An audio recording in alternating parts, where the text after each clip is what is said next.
It's payday in the desert, the day when, whether your God is of Muslim, Mohammedan or Christian persuasion, you hope all your prayers are answered. But the prize can be as fickle as the blowing desert sands. For Holland's Rolf Muntz, his first tour win is within his grasp. Thanks to an inspired third round 67, he leads the field by 6 shots. In 3 hours' time, we'll know if it's the Desert Song or Desert Storm for the Flying Dutchman. It's in his hands. Welcome once again to the Doha Golf Club and the final round of the Qatar Masters. From me, Julian Tutt.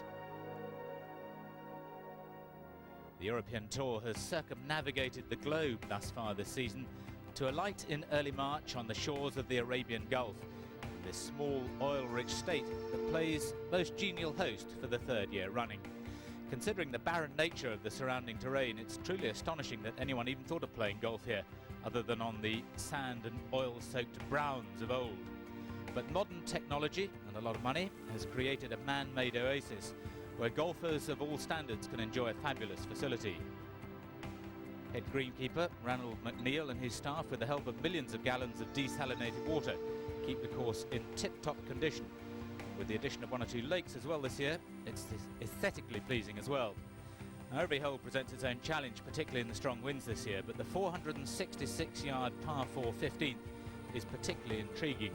Most players hit their wind-assisted tee shots, either a fairway wood or long iron, not far from the water, leaving just a short iron in. But even getting the ball to stop on the large green, let alone hitting it close, has proved to be a major problem.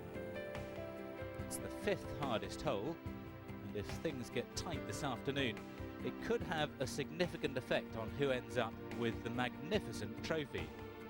That's a pearl symbolic of where this country once earned most of its wealth. The winner will surely come from one of these men, with Rolf Muntz, the man most likely to, at 8 under par. That's 6 clear of second place Stephen Leaney, a proven winner. Denmark's Søren Kjeldsen makes up the final 3-ball, a marathon runner who so far has stayed the distance. Paul McGinley was many people's idea of the winner here before his 74 yesterday. But he's still got a chance, as has Mathias Grönberg, whose 3rd round 75 seriously dented his chances of a very happy 30th birthday today. Van Phillips moved into the frame with a 70, looking to add to his 1 win so far in Portugal. And you can never rule out a man who's won 28 times in Europe. But Ian Woosnam needs a fast start. He's playing with Miguel Angel Martin, who's crept quietly up there after 2 73s and a 71. But if Rolf Muntz plays anything like the way he did yesterday, no one will catch him. Starting the day at 3 under, this was his 3rd shot to the par 5 first. And he held that to go to 4 under. He made a birdie at the 2nd to go to 5 under, and then had this 2nd shot to the par 4 7th. Very nearly holding it for eagle. He made the birdie to go to 6 under. And then on to the par 5 9th. This is 3rd shot. Another glorious approach, which he holds for birdie to go to 7 under, going out in 32. He only made a 5 at the par 5 10th, but then with his 2nd to the 11th, it was birdie time again. 8 under par. He hit trouble then with 3 bogeys in 4 holes. Back into the birdie hunt with this, his 2nd to the par 4 16th. It's a drivable par 4. Nearly chipping in for eagle. Back to 6 under, then onto the par 3 17th.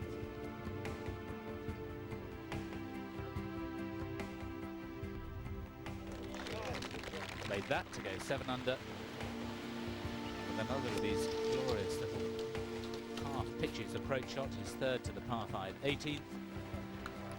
Finished with 3 birdies,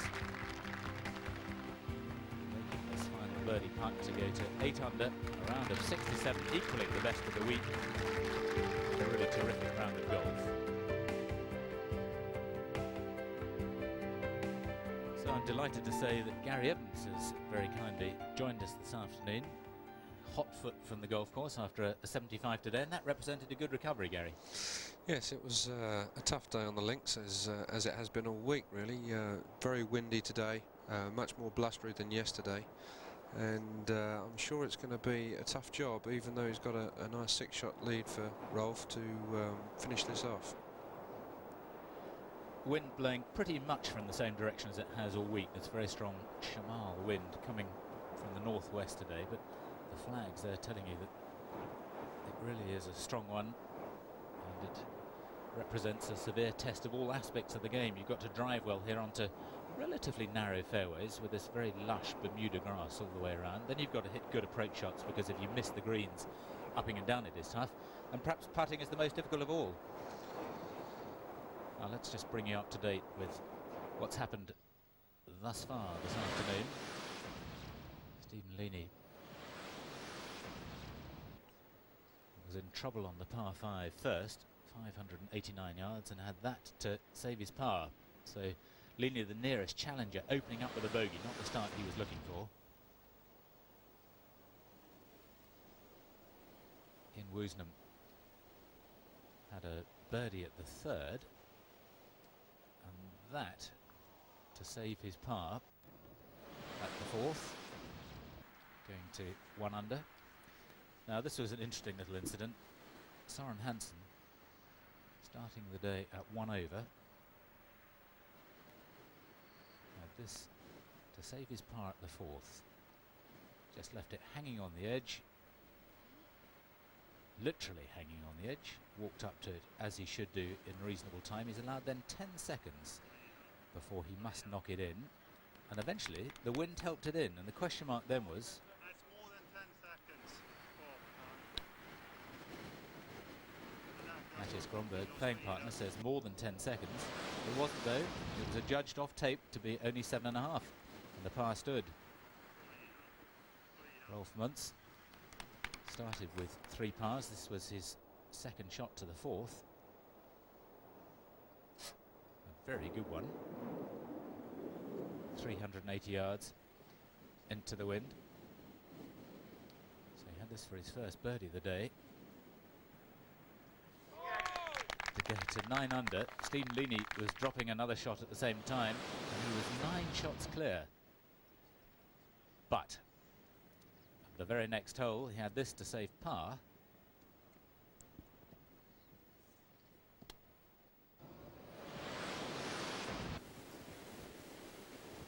And at the 6th, the hole was in the other direction. He had to play it backwards, and it was a second bogey 5 in succession.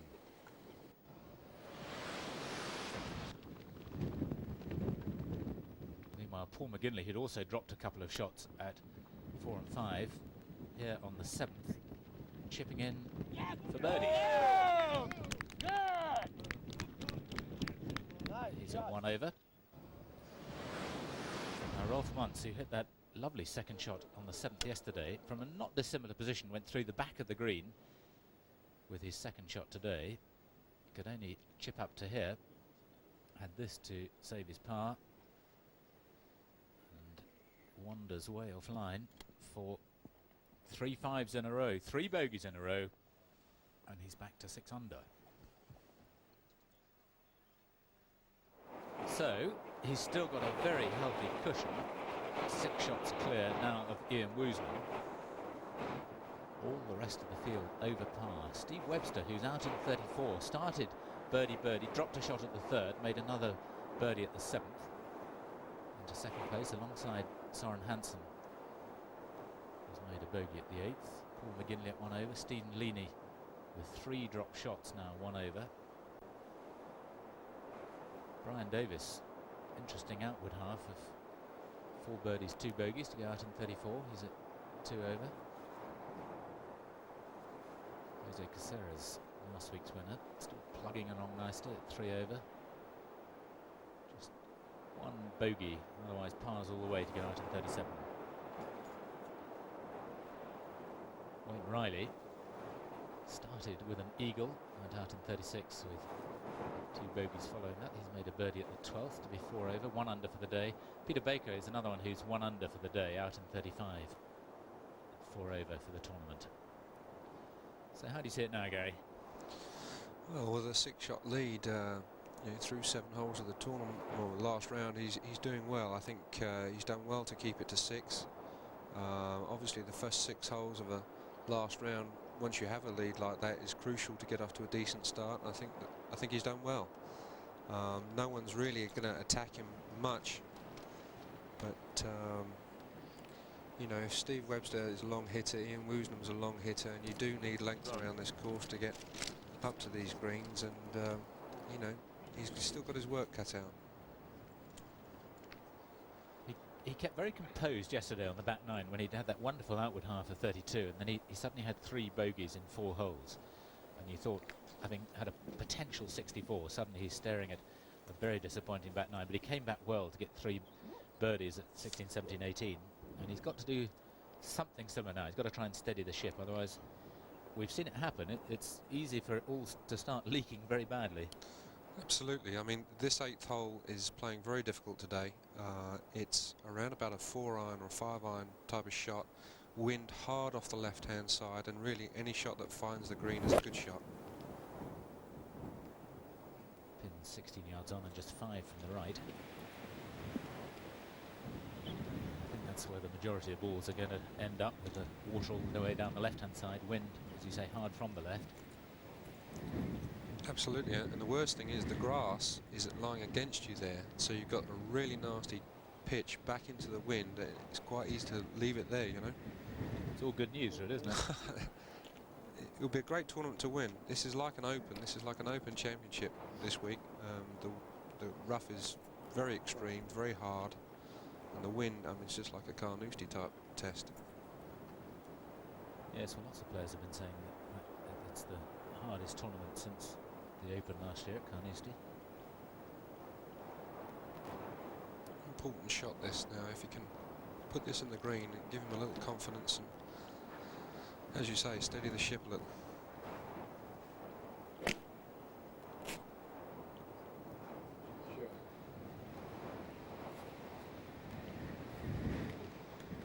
No, he'll be pleased with that. He's got about a 30-footer straight up the hill, little bit of wind off the left.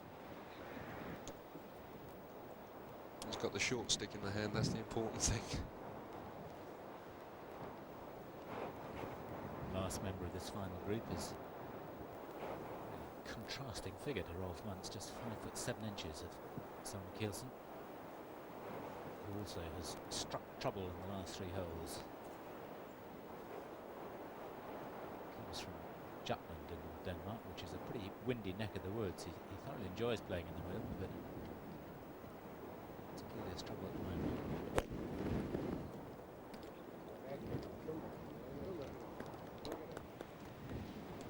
That's a fine golf shot. Steady.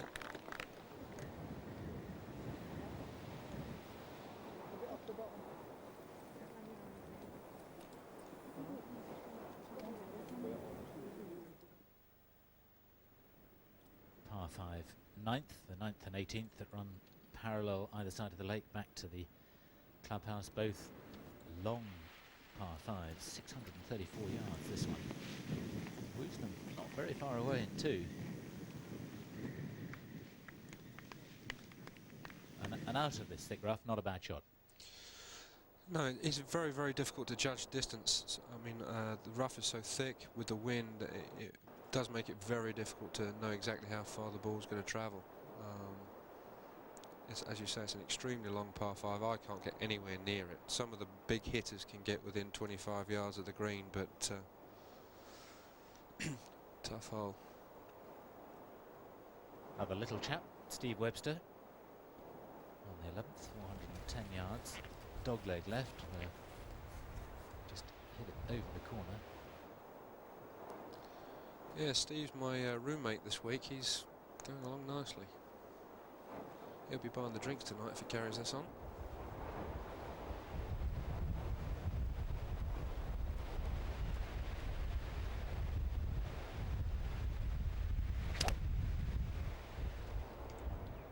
Got a wedge in his hand. And that's not bad out of that rough. Very difficult to get near to this flag because it's tucked behind the bunker and the wind's hard off your right with the second shot, so just satisfied with a 4 there, and keep plugging for the next couple of holes. Very bronzed looking Steve Webster, who's been out in the sun a lot this year in Australia. Beach Boy is nicknamed, hasn't he? Correct and right, the Beach Boy.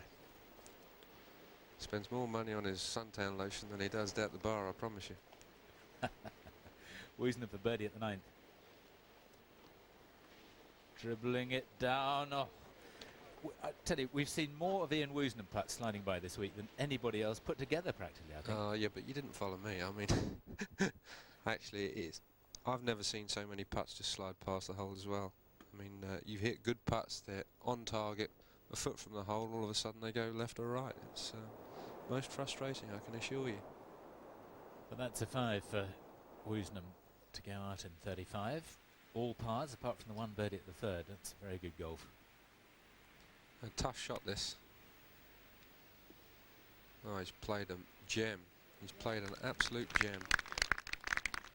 He's pretty good in all departments, Stephen Dean, isn't he? Oh, he's a very tidy player. As you say, Rolf once with the putting stick. Come on, Rolf. Up you come. See, he's obviously feeling a little unnerved after those last 3 bogeys, and he's looking desperate for a par. Get a couple of pars under his belt, and he hopefully get a bit of rhythm back in his game. And that's not a gimme by any manner of means. No, I mean, you're never safe until you're within 6 inches of the hole, really. The way the wind is blowing at your feet, the ball's oscillating, very difficult to keep composed and concentration. Soren Kjeldsen, after a very good tee shot, perhaps deserved to be a little closer to the hole than he is, but nevertheless it's a birdie chance from about 25 feet. So if he can better his last 3 holes. Interesting putting style, very much like Bernard Langer of 3-4 years ago. Again, that's not dead neither.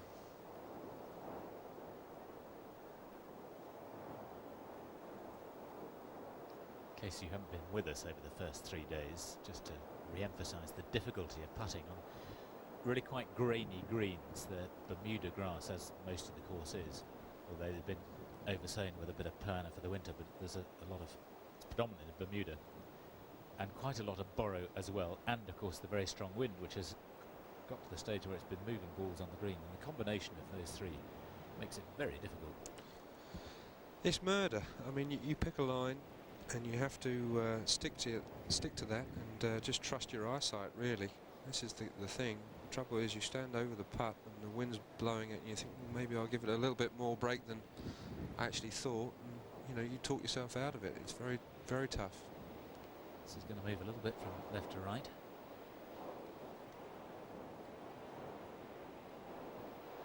Into the hole. Well played, sir.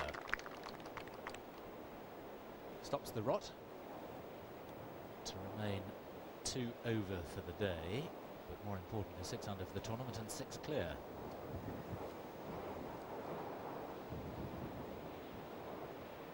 Yes, we really need to see, you know, either Woosnam or Hansen or one of the guys just make a birdie or 2 really to put him on his toes.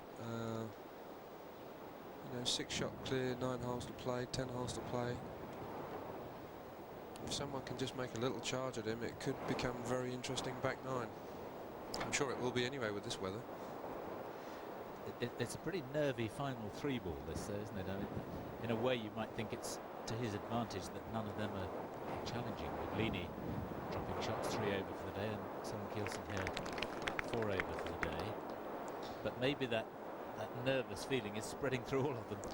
Yeah, possibly.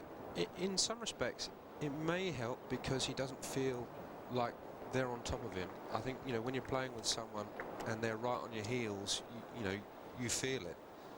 The fact that they're not right on his heels may calm him down a little bit, but obviously if he's looking at leaderboards on his way around, you know, he'll be aware of what's going on. But it's a tough thing to lead a tournament, trust me.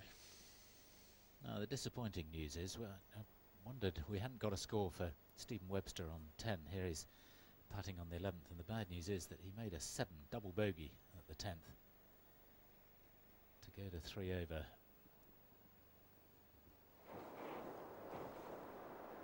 So that's, you would think, rather blown his chances. No great surprise that Romero is now suddenly on the first page of the leaderboard. A lot of experience and a very good win player. I played with him the first 3 days. He played lovely. He's wonderful to watch on a golf course. He's got wonderful action, very handsy. Caceres, I think, has done fantastically well to be lying 8th. To win last week and come out and play good is a phenomenal effort. Most of the time you see winners go and miss the cut the following week because they're still thinking about their win, but he's done incredibly well. Woozie's playing nicely. I saw him on the range there yesterday, striking the ball very nice. Got a little bit of confidence there. Be nice to see Woozie come back and have a good year. 10th hole, 510 yard par 5. Wind hurting from the left. Stand still, please. Stand still, please. Quite an awkward approach, typically with a third shot in this wind, to a slightly raised green. It's tough because they've put the flag about 4 yards from the back edge of the green, where it's situated, and consequently you're going in with like 100 or an 80 yard pitch shot to an elevated green into the wind. So you're having to sort of, you know, hit what you might hit 120 yards to make up for the wind, but then you go long, you've got a downwind pitch shot out of the rough. It's murder. I can't tell you how difficult it is, honestly. Miguel Martin just finding the edge of the fairway. He's come out with 8 pars, but sadly for him, double bogey at the 7th. Van Phillips, third member of this match, out in 38. Nice shot. They like that one. Van's been working a little bit on the speed of his address. You know, he sometimes stands over the ball for an awful long time, and it unnerves him a little bit. We've been working on a little bit of get over the ball, see the shot, swing, rather than stand there for 30 seconds. He was quite a pedestrian player, wasn't he? That's very diplomatic, but Stephen Mooney has driven down the middle of the 9th. Wolfman's hoping to do the same. Seems to have kept the good rhythm that he had yesterday. yes, he looks a bit loose, I must say. I think his hands and his turn don't look quite together at the moment. Looks a little bit free. This lad's got a fantastic swing. Soren Hansen, got a very technical swing, lovely action. He's a nice guy as well, which helps. But, let's see if he can put a bit of pressure on. See, they've watered the front of these greens, and you pitch on the front, the ball doesn't release. Yet you pitch 3 yards on the green, and the ball hits hard and runs. It makes it very difficult. 10th hardest hole.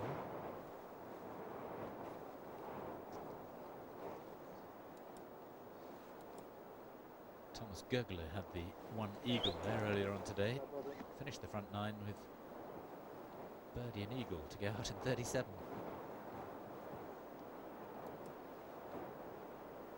Oh, this is interesting. Perhaps he just fancies another drive.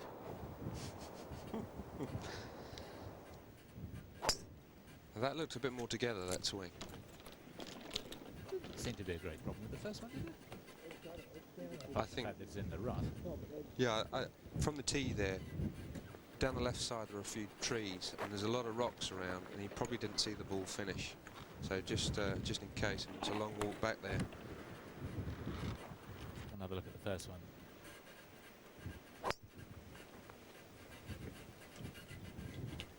You can see he's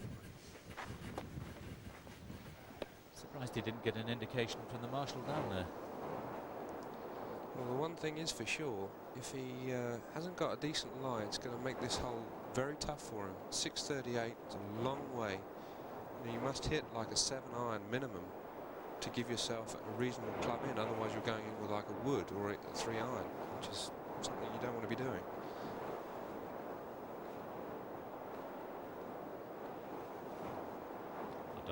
huge crowd out today. Of course, it's not a holiday. This neck of the woods. McGinley badly needs a birdie. That's a fine effort. Fine effort from long range there.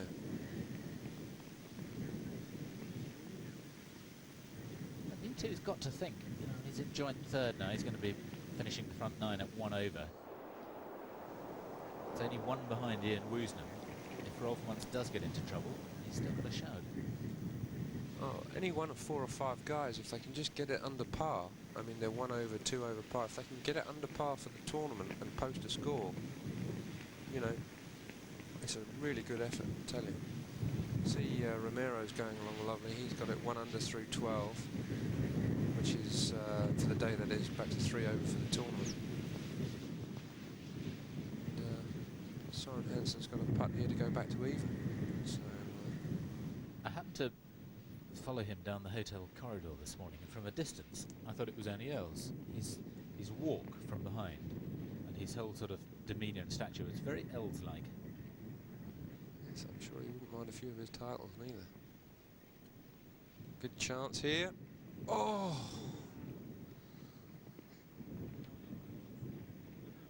Can't believe that didn't go in, can you? Looked good all the way, didn't it?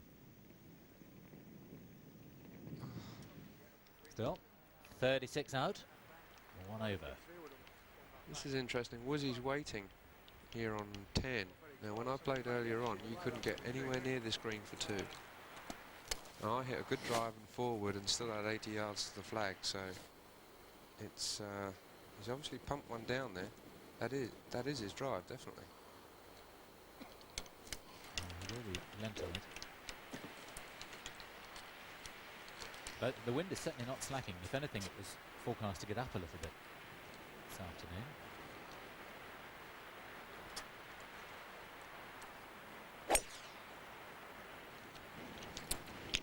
This is played up the right-hand side there. There's a fairway down there. And he'll have about 80 yards to the flag from there. For a moment it looked like he was waiting for the green, didn't it? Did rather. I think it was just indecision. Once his first ball, as we were fairly confident, is sitting down in the rough. Yeah, there's a bunch of rocks about 120 yards in front of him, and he really has to try and play over those rocks to give him a chance at the green for his third. Now, it all depends on whether he can get to the ball. Looks like he's got about a 6-7 iron. Just trying to put the ball back into play.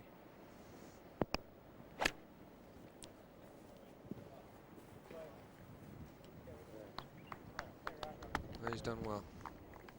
Done very well indeed. He's quite well back. The important thing is on the cut grass. Absolutely, you wouldn't want to be playing the whole way up the hole in the rough. Doesn't give you any confidence at all. But, Stephen Leaney. Perfect drive straight up the middle. Just trying to leave himself a decent yardage in.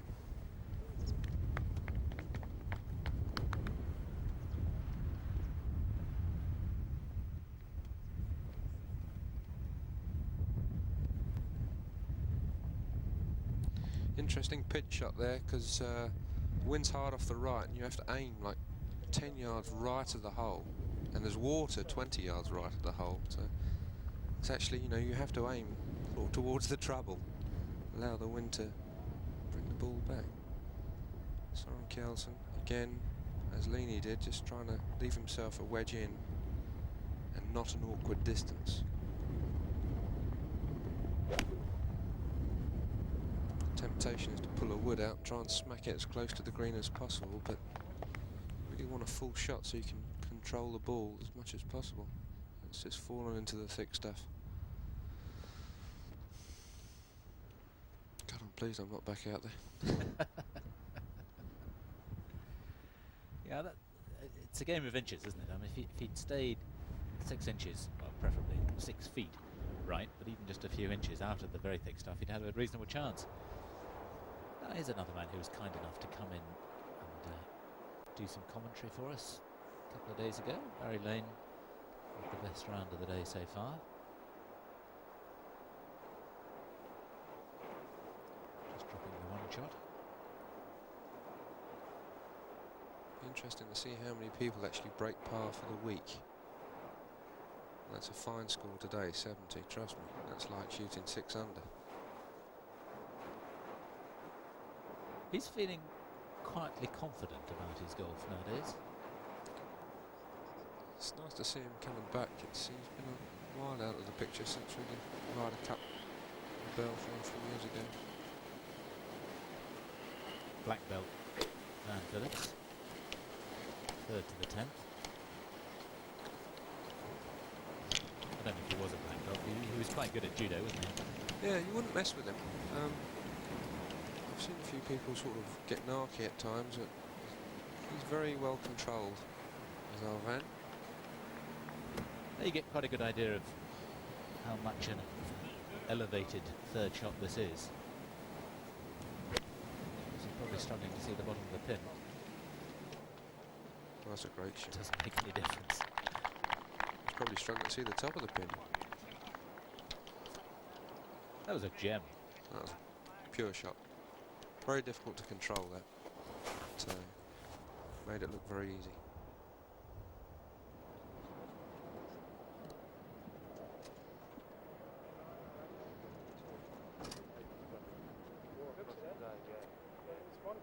Rolf Muntz, who gave up law studies in the early part of his career to become a professional golfer. He was a very good amateur, of course, won the amateur championship at Muirfield, and then just waited a little while before finally deciding to turn pro.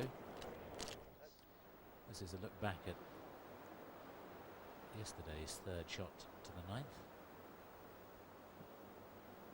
This is a tremendous shot. You'll be looking for one of those today, I promise you.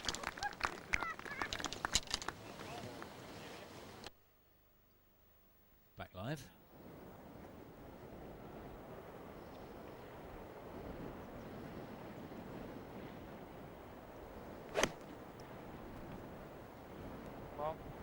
Come on. He was just trying to hold that up a little bit. It's worked beautifully well. Considering his drive, he'll be very happy to be there. You can see how far that moved in the air. He was asking it to come on, and once it's hit the floor, it's just gone straight left. But he'd be relieved to finally have a birdie putt after a nasty 4 or 5 holes.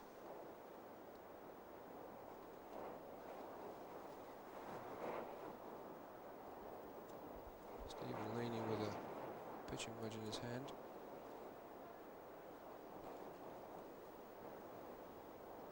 He had a relatively uninspired front 9 while Rolf Muntz was going mad yesterday. He was 1 over for the round coming to the 9th, made a nice birdie here. And recovered it well coming back in 33. Needs to do all of that probably today, and a bit more.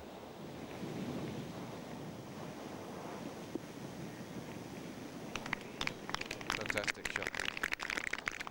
That's what the doctor ordered.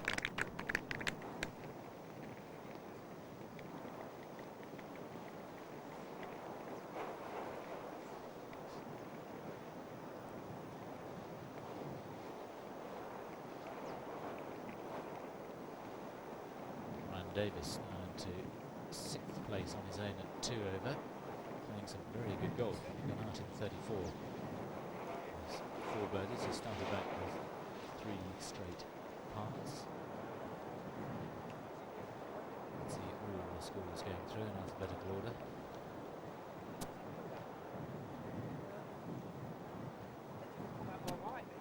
Marcus Breyer from Australia doing very nicely. Double par for the day, 3 over for the tournament.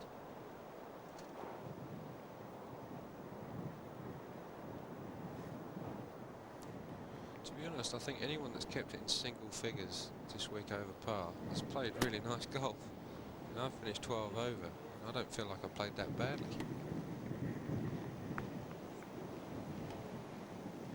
that's the difference between coming from the fairway and out of the rough. You'd have got some check and control on it off the cut grass.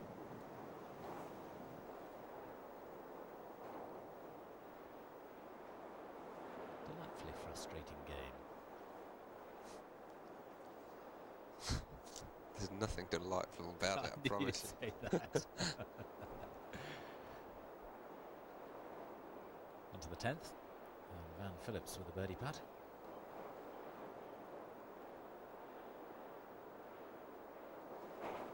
Good effort. Just about the perfect weight. Maybe gone an inch or two too far. Yes, that's not just the wind making his hair look like that. That's how it has normally. Yeah, I was asking about that at breakfast. He's coming down looking very spiky. Does he have to work at that, or is it natural? Apparently, he spends a good 10 minutes every morning. Half a pot of gel.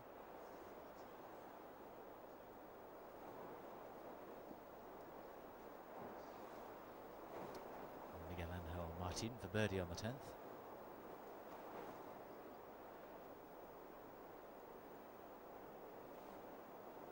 Look at the break on this. With the wind. Oh!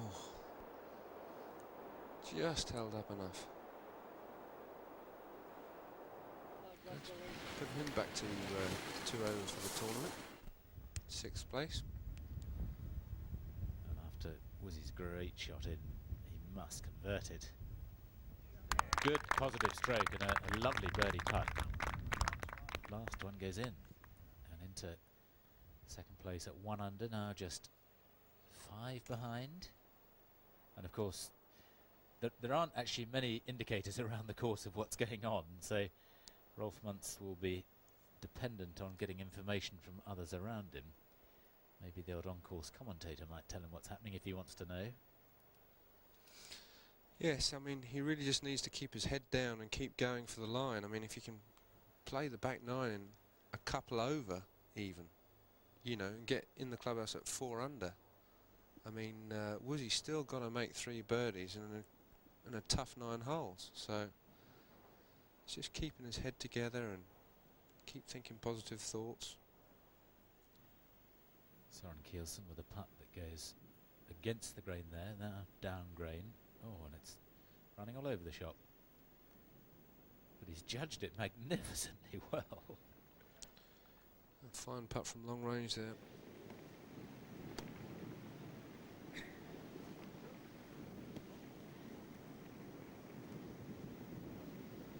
He, along with somewhat older Thomas Bjorn, and the 2 Hansons, who are not related but are bosom buddies, are leading a revolution in Danish golf. And there's 3 or 4 more youngsters coming through as a result of their efforts. It's about time we had a tournament there, isn't it, I think? The Danish Open. Well, it's the Challenge Tour has it, of course, but I guess sooner or later we'll graduate to the full tour.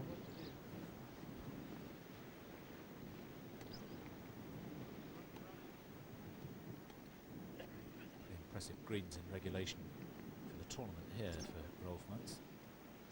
70% of greens hit in regulation. Number 1 in the putting stats, both in the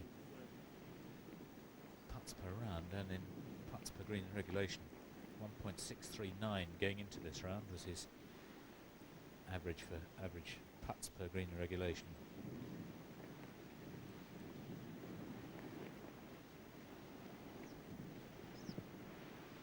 So he's hit the green in regulation. That's less than 1.5 putts this time. Unlucky there, fine putt.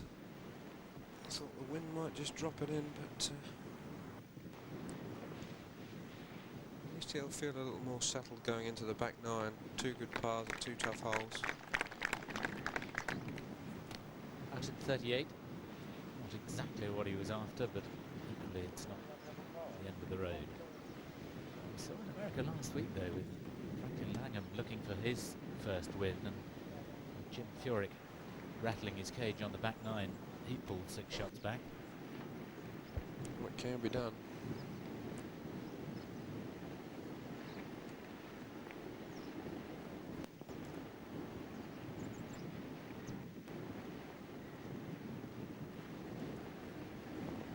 Now you saw how that ball just moved away as it approached the hole. That was purely the wind. Halfway to the hole, he feels he's hit a good putt. It just slides away. He can't believe it, shaking his head. He's not out of the tournament though, even though he's had a bad front nine, out 39. Again, he's just got to get back into red figures. If you can get back to even or red figures, he's going to feel that he's got a chance still. He won the Moroccan Open by 8 shots 2 years ago. Wasn't that the year it was very windy? Do you remember? I think it was. I think it was indeed. He's a fine player, Steve. He's been around a few years now. He's had a lot of experience. Played a bit in America. Very well respected player down in Australia. Onto this dogleg 11th, where you literally drive over trees and rocks on the left-hand side to an unsighted fairway, and it's a matter of luck really whether you make it to the fairway. I think most players accepting hitting that rough on the left-hand side. Pretty narrow fairway going across your line, but you're better off being in the rough further down rather than being in the rough another 50 yards to the right. Absolutely, he's got a chance to hit up the green from there. Hanson third shot into 10. Now, you see what I mean? He's got a downwind chip, downhill, out of thick rough. That's murder, I promise you. Oh, I think it's dropping a tad. In your dreams. I bet Monty wishes he was here. He'd probably just stroll out there, knock it round in 67 blows and go, well, what's the problem? It's just a gentle breeze. Yes, he's into golf course design now. He's got 1 or 2 going out here in the Middle East, I think, isn't he? It's, I believe him and Greg Norman are building one in Dubai, which I believe is going to be ready for opening in September. Interesting to see what sort of course he comes up with. Probably very tight off the fairway, I thought. This sort of course, almost a US Open style setup, is what he really enjoys. He likes it where if you don't hit it straight off the tee and onto the green, you're penalised. I think, to be fair, most pros prefer it tough, you know, where there is a premium on hitting good shots. Far too many tournaments we play occasionally, you know, where there's not bad rough, you can hit way offline and still have a shot to the green. And sometimes you get players do well when really they probably shouldn't have done so well because they have hit poor shots. But this week, if you don't hit the fairways and hit the greens, you know, you are going to finish where I finished. Nowhere.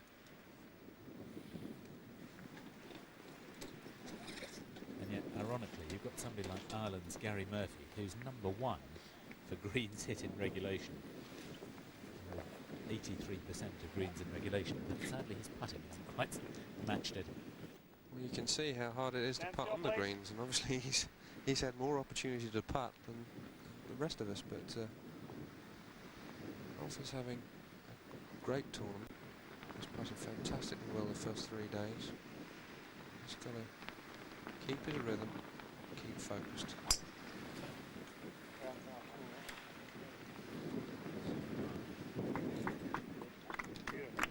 It's a fine drive down 10.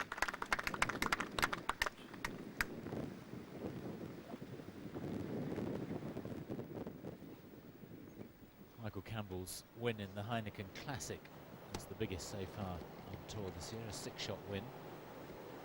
Hoffman's currently 5 clear of Ian Woosnam. Son Kielsen, of course, is a course expert, tied 2nd last year alongside Philip Price, behind Paul Lawrie. A horse for the course.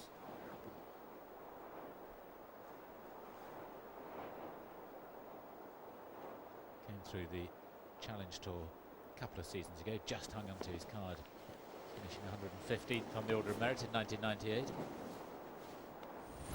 Last year with Oldfield, 2nd place here, finished 56th. Played every event on tour so far this year. Here coming down 10, you're driving to about here, and then you're left with a second shot You're really just trying to place the ball in the fairway down the right-hand side there.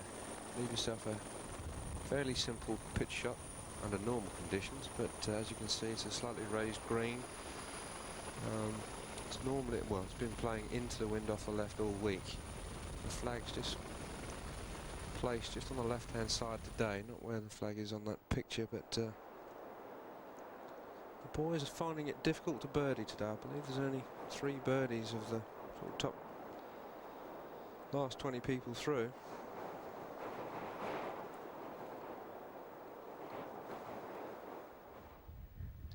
On the green, Paul McGinley does have an outside birdie chance. I played with Paul last week in Dubai and he's playing lovely golf at the minute. Swinging the club very well. His confidence is up. Oh, it was dead on line. As if the mathematical sequence were to be followed, he'd be the winner. 3rd and 2nd in his last 2 tournaments. Yes, I'd like to be his bank manager at the moment. I'm sure he's a very happy bunny.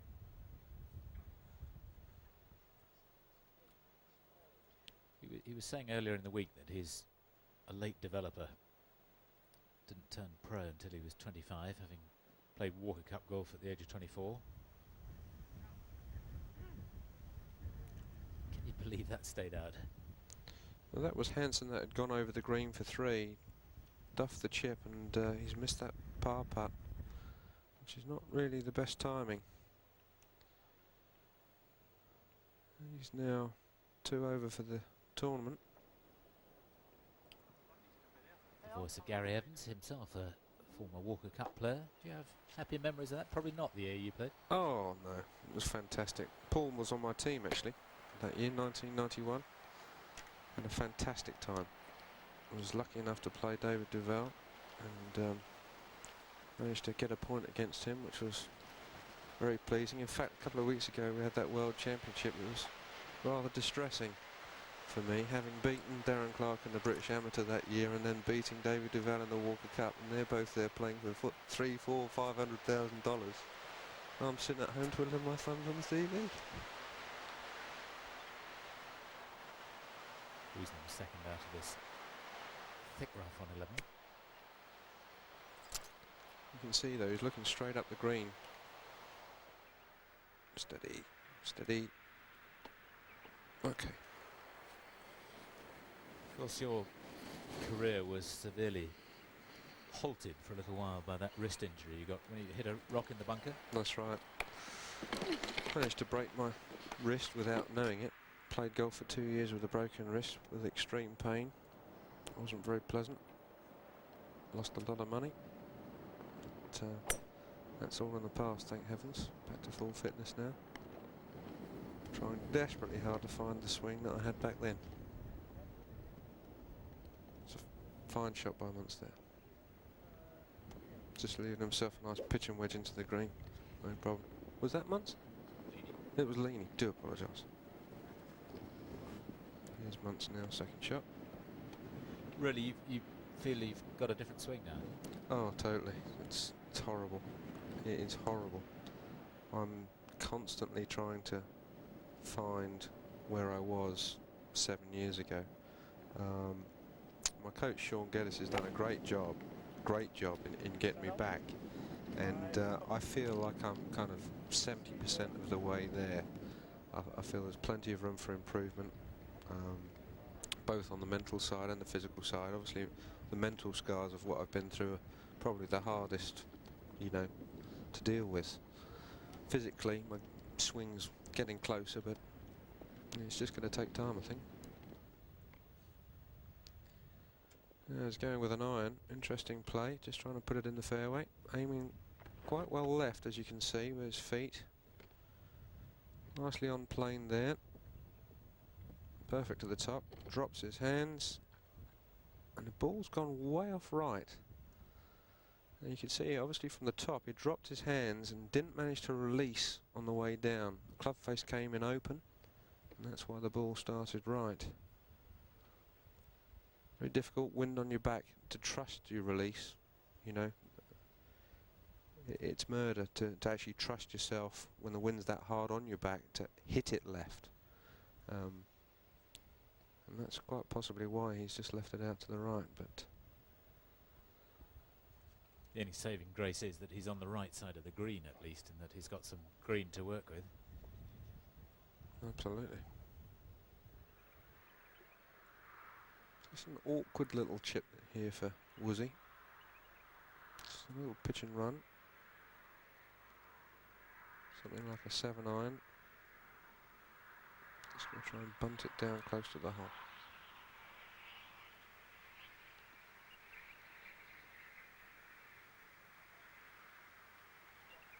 It's pretty good. Actually, if you believe the sports psychologists, he's trying to bunt it into the hole. Well, I've had a couple of dealings with sports psychologists, and I'm not going to mention any names or anything. There's definitely there is something in it, but I'm not sure what it is. But that particular thought can't be a bad one. I mean, somebody like Bob Rotella in America would say, from 100 yards in, the top player is looking to hold every shot. Oh, I'm not sure about that. I think what we all try and do is put the ball in the place that's going to give you the easiest chance of birdie. You know, specifically this week, you're trying to leave yourself a putt which is into the wind and hopefully an uphill putt. Very important that you don't leave yourself a downwind left or righter, because you just can't attack the hole. You have to lag the putt. So ideally, Rolf will be looking for about 10 feet short of the flag, straight uphill. Thank you very much, birdie. Whether he'll do that or not is another question. Actually, it's a bit of an easier shot out the rough, this shot, because he's not going to get so much spin on the ball. So when the ball lands, it should just bunt forward just a tad, as you saw there. Thank you, Rolf. It's a classic, isn't it? Going backwards in the wind. That's not delayed spin, that is the wind, actually. Playing a little safe there, keeping the ball right of the hole. He actually just got a bit too much air, don't you think? I mean, even on a low shot, and I was out on the chipping green earlier today, and about even, just 5 or 6 feet off the ground, the wind is still hitting it. It's extremely difficult to control it. What can I say? That's why you're trying to have a full shot all the time, so that you can see. This is just a 3/4 bunt. It's hard to control the club face. When you make a full swing, it's far easier to control the club face. You can see how that flag's bending. Oh. Particularly exposed spot there too. What is it on the anemometer, Andy? That's Mr. McPhee, Andy McPhee, one of our top referees. Turn it the other way and we can have a look. I thought it was one of those things that cools you down, you know, just.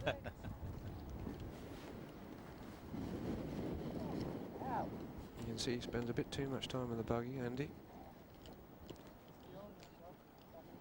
Glad you said that.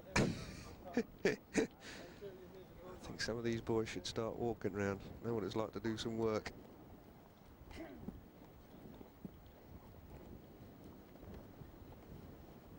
Actually, Andy's one of the nicest guys. I'm not just saying that. Andy's one of the best referees on this side of the Atlantic. Knows his stuff inside out.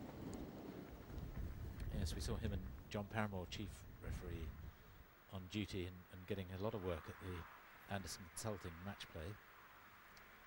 I think they're pretty well respected in America now as well. Very much so.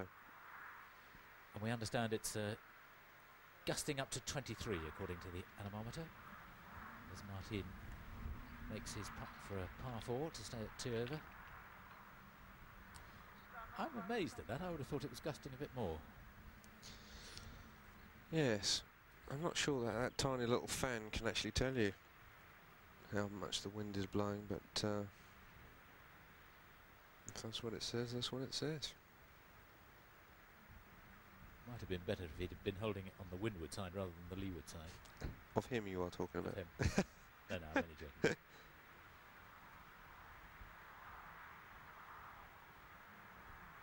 Well done, Woozy. Still holds second spot on his own. 1 under par. 2 under for the day. It's been considerable time since the 28th of his tour wins. Back 3 years ago, the 97 PGA Championship. He's definitely coming back into it, though. As I said, I saw him on the practice range there the last couple of days, and he's been swinging the club beautifully. Keelson for birdie.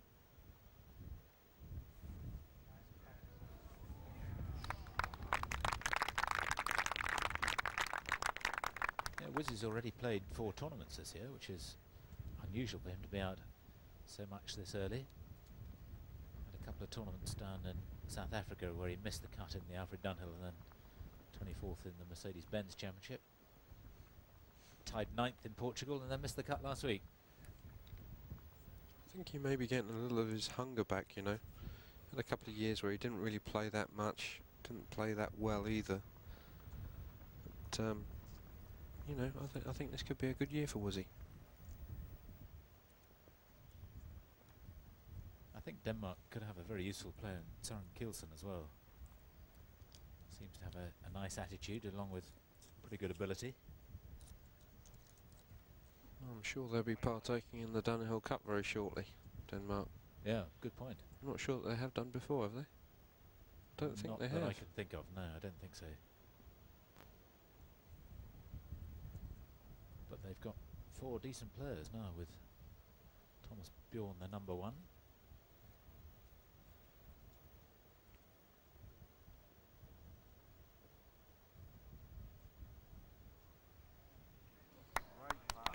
No real heritage of professional golf in Holland.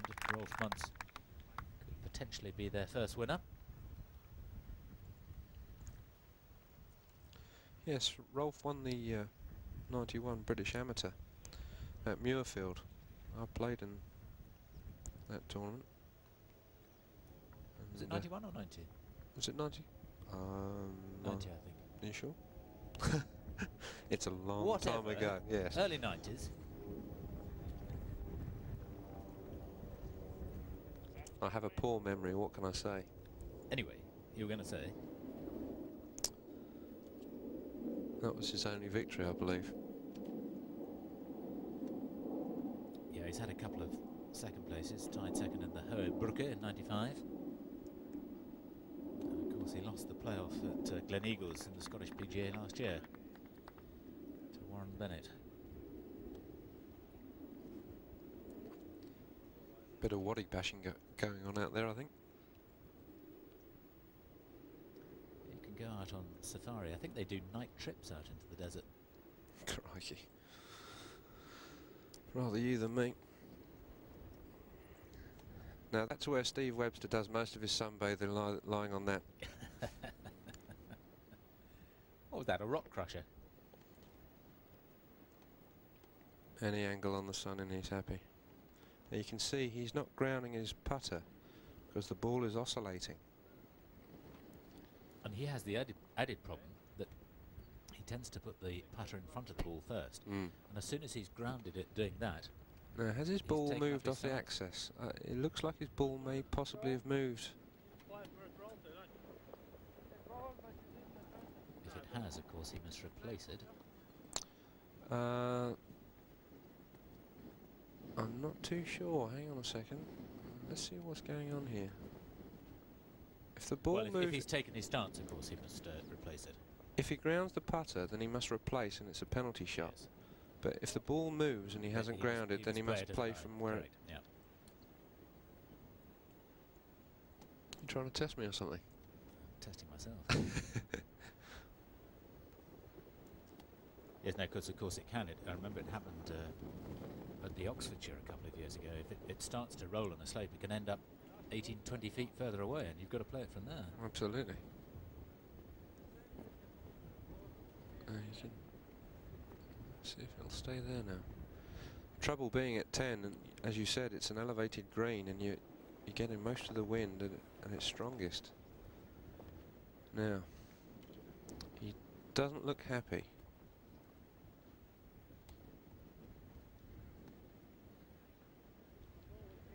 I don't think there's any problem with the fact. I don't think he grounded his putter.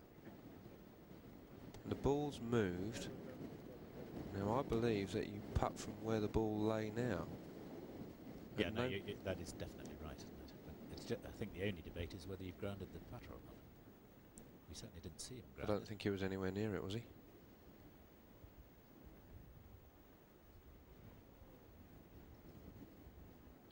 So that apparently was the debate, and he didn't ground it, so he's okay.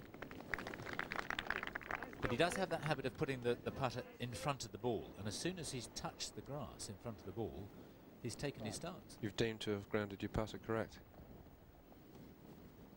It's not a habit I really like the look of, to be honest. No.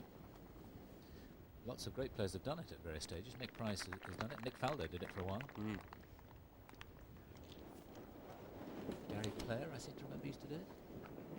Now, Eduardo Romero has made a bit of a move. He's managed to birdie 14 to get back to 2 over for the tournament. Now 2 under for the day. Moving to 5th spot, along with Brian Davis, Miguel Martin, Soren Hansen. It's going to hot up, I think, the back nine. What do you think, Julian? Well, it's all down to Rolf Muntz, isn't it? I mean, if he just keeps playing par golf or better, hard to see anyone getting close to him. But if he does what he did yesterday and gets into a little bogey run, then it really will put the pressure on him. Well, I've got to tell you, 11's not easy, 12's not easy. He's really got to get through 14, because once you hit 15, it's downwind, and you feel like you've got a bit of a breather. But trust me, 12, 13, 14 are playing tough, right into the teeth of the wind.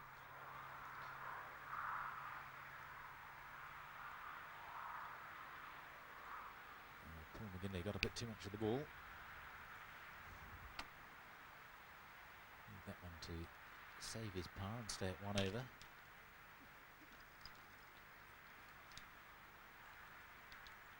I don't know how thrilled he will have been at the result of the Australian Grand Prix today with Ferrari 1 and 2. Big motor racing fan. I love motor racing. Went to the Nürburgring last year, the European Grand Prix. Good. Fantastic. That's a very compact and balanced, composed swing. That was a great shot there. That's the second shot into 12. Extremely tough flag right down the front of the green in a strong left to right. About a 7 or an 8 iron possibly. And of course he won Morocco last year, beating David Park in a playoff. And I suppose there are some similarities between the two courses. I mean, obviously they're in the desert apart from anything else, and it can be very windy. More than that though, don't you think it's kind of horses for courses? A lot of players are well suited to certain types of conditions. Definitely. That's a good up and down from McGinley. And some people just love the climate and being in the place. I mean, I think this is a lovely part of the world. I've always enjoyed being out here. Now this is interesting. He's aiming left again. He's trying to take it over the trees on the left-hand side. Shortest route to the green. You've got to get it airborne. Yep, good shot. They're saying good shot. Good shot. Oh, super shot. Round the fairway.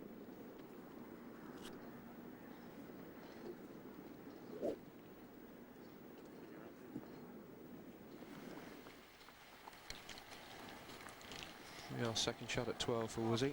As you can see, the flag's flying hard left to right. There's a nasty little gully just short and left of the green. You can see the rocks on the left-hand side. The flag is literally 5 yards over those rocks. So judging this second shot or getting the ball anywhere near the hole is extremely difficult and dangerous. You've got to try and hit the ball into the wind and let the ball die in the air and fall right as it would. He's going to be attacking it though. Absolutely. Only a 9 iron or a wedge. He's hit a huge drive, trust me. It Looked a pretty good second too. Just to the left of the pin as he sees it.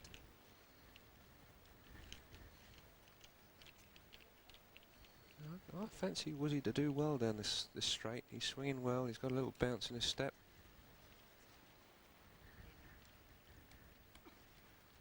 if he gets the, it's just run on a little bit. He's unlucky, inevitable coming out of the slightly fluffier lie. But still, it's a outside birdie chance. And I'm saying if he gets the bit between his teeth, he's a real terrier, and of course he knows all about winning. And Rolf Muntz, who hasn't won before, will just be feeling a little bit of extra tension. Absolutely, you're sort of venturing into territory that you've never been in before, you know. You can see how big this green is here at 12. Massive green. No, that's been done, that one. I don't like where Van's walking. The two lads are down by the front of the green. Van looks like he's walking to the back. Beautiful crystal blue waters here at Doha Golf Club. Done a wonderful job building this golf course.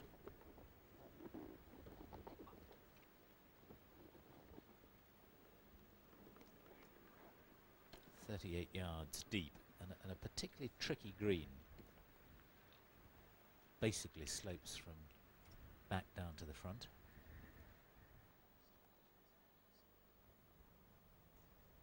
Meanwhile, last group on the 11th. As you look back down, the tee is way back round to the right, round the dogleg.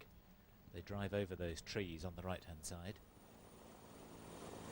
Here we go, you can see from our helicopter here. The fairway is down the right wing there.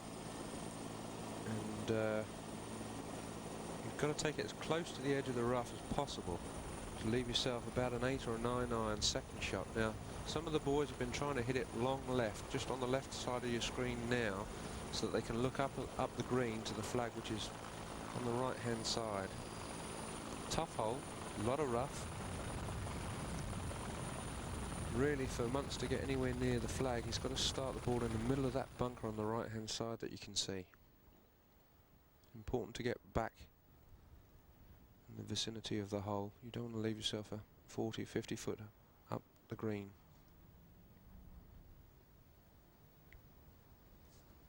Averaging over par. Not sure who it is, but somebody's made an eagle there.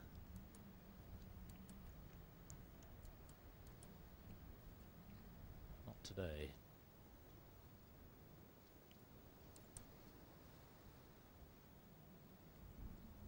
Now, which one is that? Guy, I think. That's Guy, yep. There's twins on tour, Gary and Guy. You cannot tell the difference between these two caddies. They're lovely guys, very experienced caddies. Gary. I was told how you identified them today. The tattoo. Guy's got a tattoo on the left arm. That's right. Gary caddied for Barry Lane for many years through his Ryder Cup days. Been there for a long time. And Guy is now on the leader's bag, Rolf Muntz. Rolf chased him down last year to get Guy on the bag. Chased him down. Oh yes. Yes, he went after. It's a very difficult situation, you know, when you feel that a certain caddy might suit your game, to approach them and ask them to work for you without upsetting the person that they're already working for is very awkward. You know, what can I say? It's a very difficult situation. You don't want to upset your friends, because more often than not they are your friend, the player, but you feel that this guy's going to do a good thing for your game. And obviously, Guy's working very well with Rolf this week.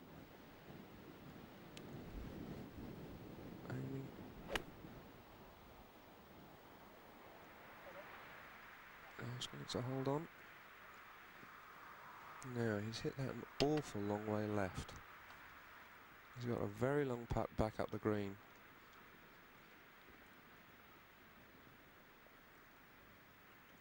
It's easy to understand how a poor relationship with the caddy could produce some very negative vibes. I'll continue that point in a minute with you. Let's just watch Ian Woosnam go for his birdie. Downhill, downwind.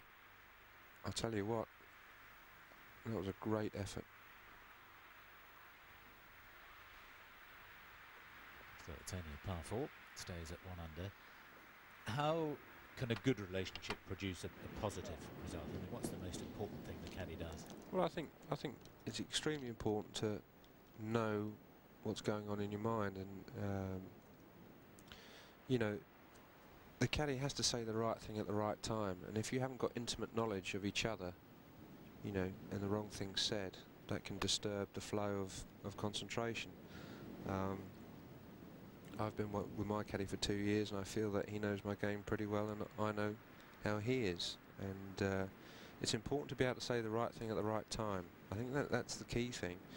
At the minute, Guy will be just trying to tell Rolf, middle of the green, let's have 2 putts, you know, birdie putt. And that'll be important down the stretch. If you can keep hitting the greens, he's got this tournament sewn up, really. How much influence, this is Steve Nini's second shot now to 11, does your caddy, for instance, have on what club you take? Is it basically down to you and he's confirming it, or? More or less. It's excuse me. It's very rare that we disagree on a club. I mean, obviously, you are going to have disagreements, and it's down to me, the player, to make a decision at the end of the day. I'm the one standing over the ball, so I'm going to make the decision. We have had times where I haven't been happy with a club, gone with his suggestion, and he's been right. I mean, just because I'm standing there hitting the ball doesn't mean I'm going to be right. You know, and these guys are very tuned into what you do. I mean, they spend a lot of time with you, know how you hit shots, and they can be a great asset. A good caddy is a fantastic asset. That's the Gulf in the far distance. It is an amazing sight, this little stretch of green stuck in an otherwise barren desert. The lovely blue waters of the Gulf in the far distance. Thankful it is blue at the moment too. Well, seeing off that fantastic approach shot, birdie chance. He's dropped another one. He likes the side doors today. Packed it even for the day, 1 over for the tournament, into 3rd spot.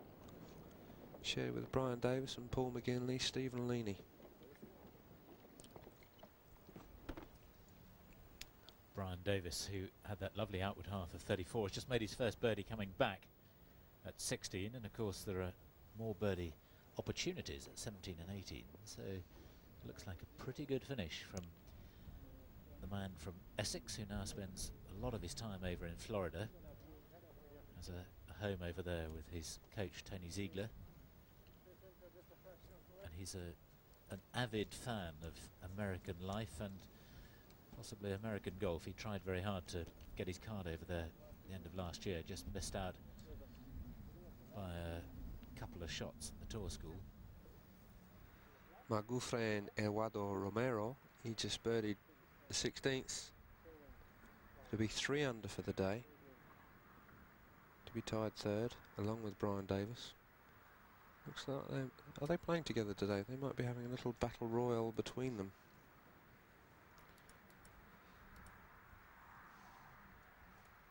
Yes, they are. They are playing together. They're both 3 under for the day, and Bradley Dredge, the 3rd member of the 3 ball, is 11 over.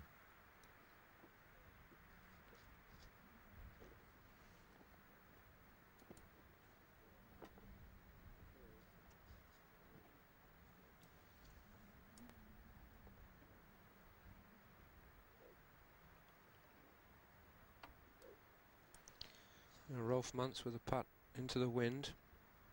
A good 30, 35 foot. Be looking to knock this stone dead.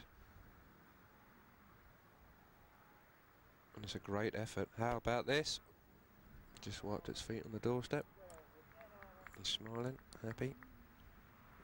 It's another hole out of the way. Certainly does seem to have got things back on an even keel since the 3 bogeys in a row from the 5th. And if that had dropped in, it might well have been game, set and match. Correct and right. You can see the importance of having a good caddy. Guy just sending him in the middle of the green, giving him into the wind putt. Here's McGinley at 12. Looks like he could possibly be in the bunker here.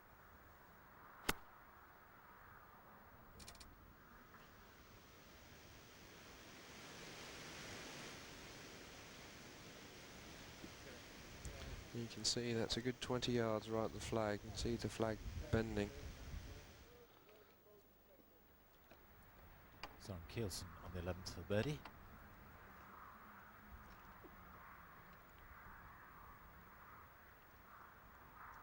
His only ambition now really can just be to finish as strongly as possible. Increase his earning for the week. He's only made £15,000 from his 8 tournaments all around the world thus far. I think he's probably out of pocket. Very definitely.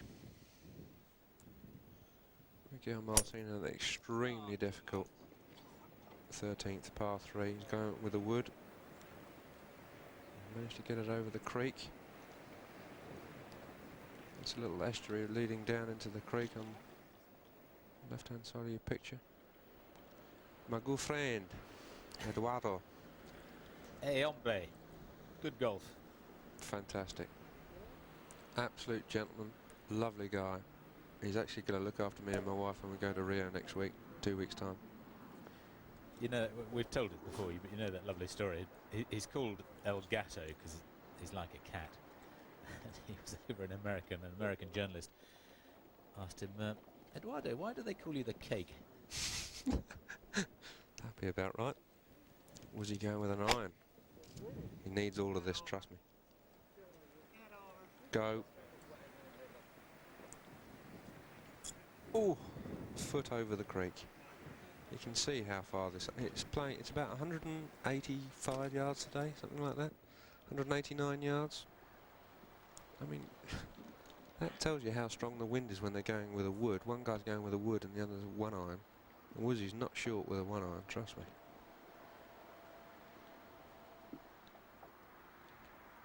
Interesting though how the names behind Muntz all stacking up there, with the exception of Brian Davis, all experienced, proven winners.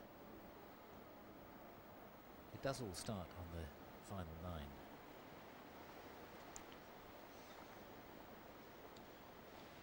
Well, it's a bit of a simplification. I think it's more than that. Cliche. I think more than that, it's the experience. You know, they've been out here a long time. The proven winners now. Leanie's just hit that in a horrible spot at 12. I think the experience of being around a long time and know how to be calm and patient on what is an extremely tough test. Here's 12. You can see the rough cutting in on the left-hand side, the bunker on the right. The bunker's 220 off the tee, and you really want to be kind of laying up just short of that. It leaves you about 140-yard approach over this gully, wind hard off the left, to a slightly elevated green, which slopes from back to front. See, when they get the flag in the left-hand side, what a small target it can be, and that's really where you've got to aim your second shot today. Such a different hole with the wind as it is. When it's coming from the other direction, of course, you can drive over the bunker, but then there's the danger of running out on the far side and going over the cliff face. Well, he's got it past the bunker. He's in absolutely position A there. It was a brave shot to take on that. I was surprised to see him take driver there. I thought he might take the bunker out of play and just carry on, but he's just hit that in the A1 spot. He's McGinley with what looks like a 4 iron. You can see it's a long club. He's gripping way down on it.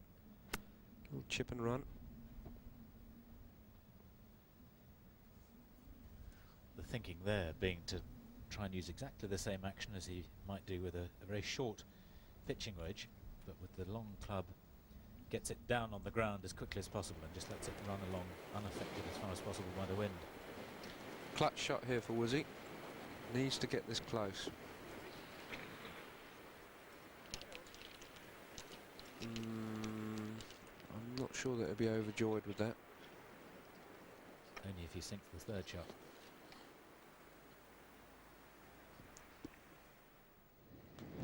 You can see how thick the rough is. I mean, you can barely see their shoes. Very difficult to control the ball. He's played that remarkably well. That's a fantastic pitch shot there.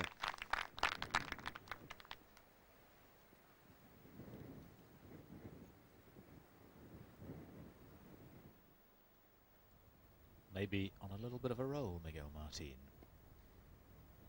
Just a double bogey going out in 38, starting back 2 birdies in the first 3 holes. The pyramid of the Sheraton Hotel in the far distance with that rather curious roof on it, where General Sorchkov had his headquarters during the Gulf War.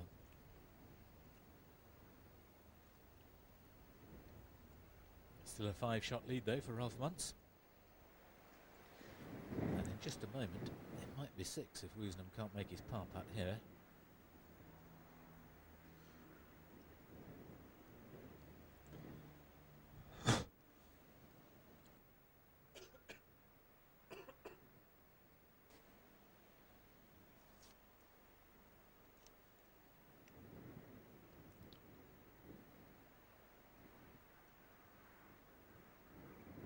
Big putt, I feel this, because if he can knock this in, he's probably got past the hardest hole on the back 9 with a par. Downhill off the right hand side, wind off the right. And you see, halfway to the hole, the wind just takes it. He'll be very disappointed now. He's got to try and keep attacking. First bogey of the day. And that 3 should read 4. And level par.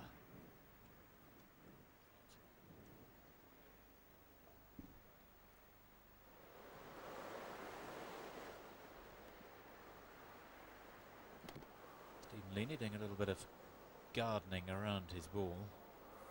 Anything loose is allowed to move. If it's attached or growing, he's not.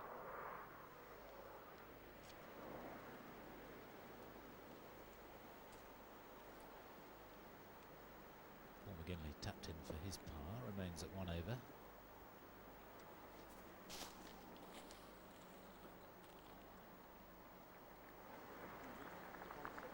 He's got the ball below his feet. There's some nasty encumbrances around it, and it looks as though it might just be sitting down a little bit in the sand as well. He's got to make a very clean contact here.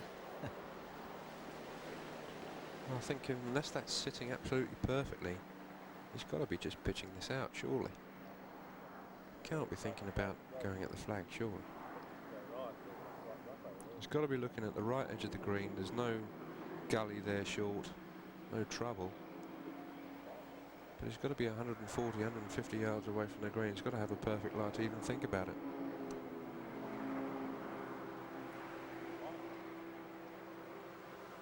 That's what he's looking at, definitely.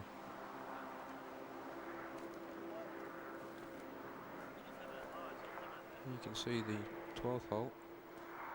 He's hit it way left in the top left-hand side of the picture.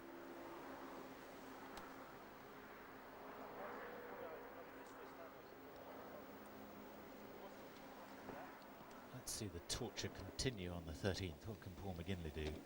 He's got a iron in his hand. Now you have to absolutely flush this. That looked like it was going Wind. right. The wind's off the left. You'll be pleased with that. I haven't seen many people hit this green today. Good shot there, Paul. The wind is not off the right, JP.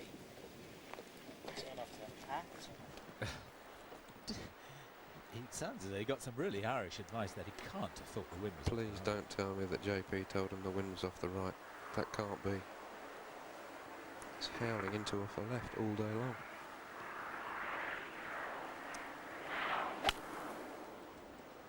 Now, Pretty full swing. that's a fantastic shot, let me tell you.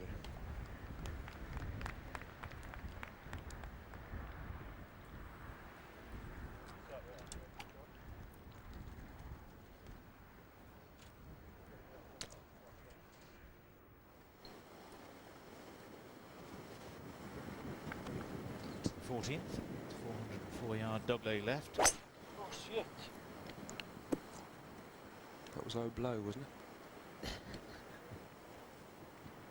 Looked like he let go of the club entirely. Could be in the desert, I fear. Tough hole today into the wind, slight dogleg left, all uphill. There's a flush drive and a flush 3-iron for me earlier on today. Quite surprisingly uphill for the second, and I don't imagine that's what the terrain looked like. He must have had to shift quite a lot of soil. That cactus is smiling, he's probably looking He's down. having a great time, isn't he? Yeah.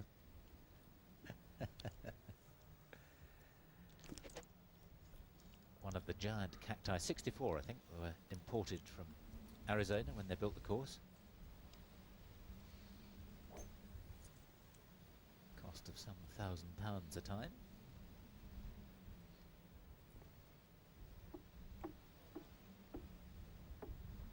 Well, Rolf Muntz has hit absolutely position A drive here. And if he can capitalise that and knock this close, then that really would, I think, be game over. I'm sorry, you can't tell that to me at the moment. He's still got 13, 14 to go through. I think if he can knock this on the green, fatal. knock this on the green, 15 foot from the hole, I think he'll be over the moon. Hard shot, pitching wedge. He'll be aiming a good 5-6 yards left of the flag. Nice rhythm, please. That looked beautiful.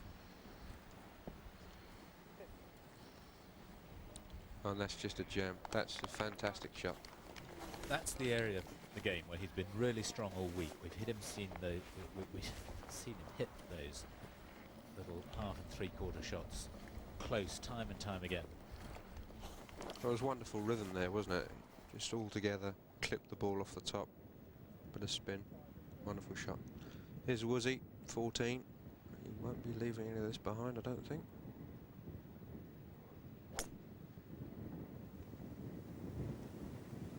Staring it down. On the right side of the fairway, that's fine. Looked like it caught a bit of air there. It looks like he's a long way back though. Pin today, back left.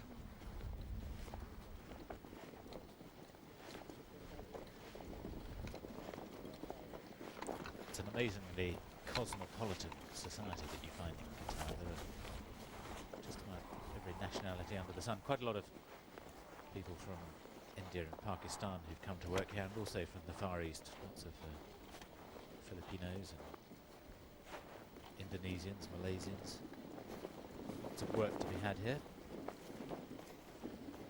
She's protecting that beautiful skin of hers from the harshness of the sun. Now, first look at Romero today, coming down 18. There's my good friend Brian Davis as well. Tee today's been thrown forward to entice the guys to hit the green for 2. Ryan's hit a nice tee shot down the right wing, contemplating how to get the ball somewhere near the hole.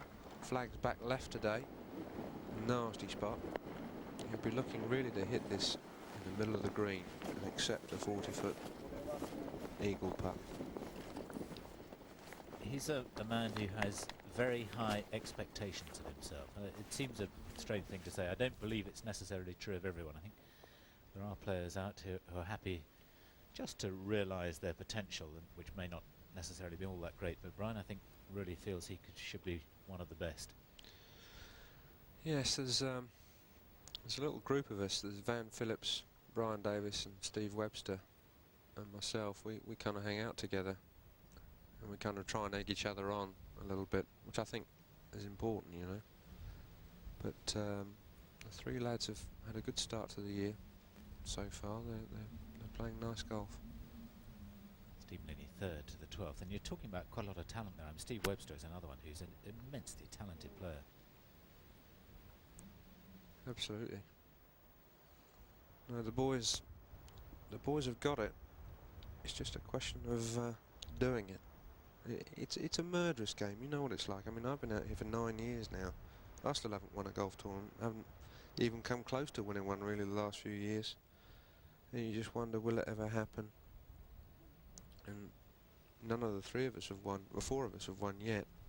But I think this year... Van has. Oh, of course he has. He won in Portugal last year. I wasn't there, that was the reason why. I'd forgotten about that. Here's Brian going with a long iron. Be aiming well right.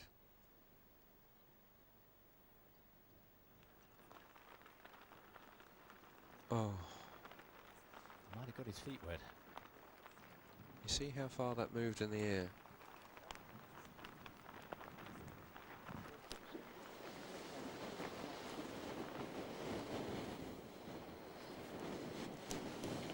There's a lost ball hunt on. Miguel Martin's ball is out there somewhere.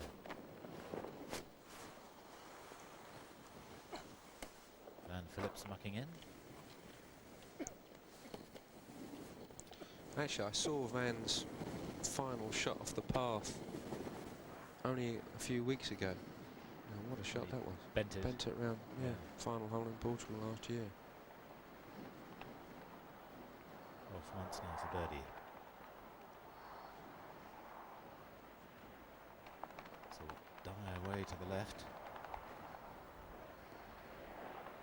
Right. Oh, fantastic. Fantastic.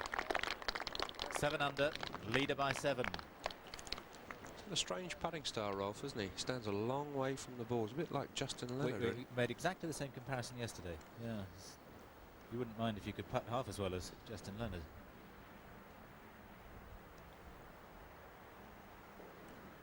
I mean, the experts, Harold Swash, the putting doctor as he styles himself, would say ideally you want the eyes right over the ball, but he's well inside it.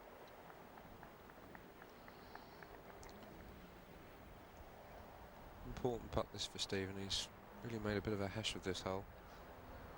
A good chip shot. See if he can make a great par.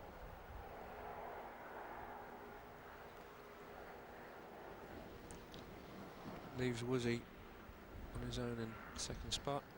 Even par. 7-shot lead for Muntz. And the comforting thing for the Dutchman is that he's just made a birdie and his nearest challengers, if anything, falling away. In fact, his nearest challengers, now apart from Woosnam, are playing 18. Eddie. This looks fantastic. Steady, steady up. That's probably about as close as you can get to this hole today.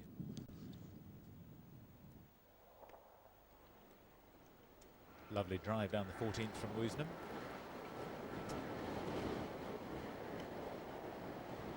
Another 2 or 3 iron.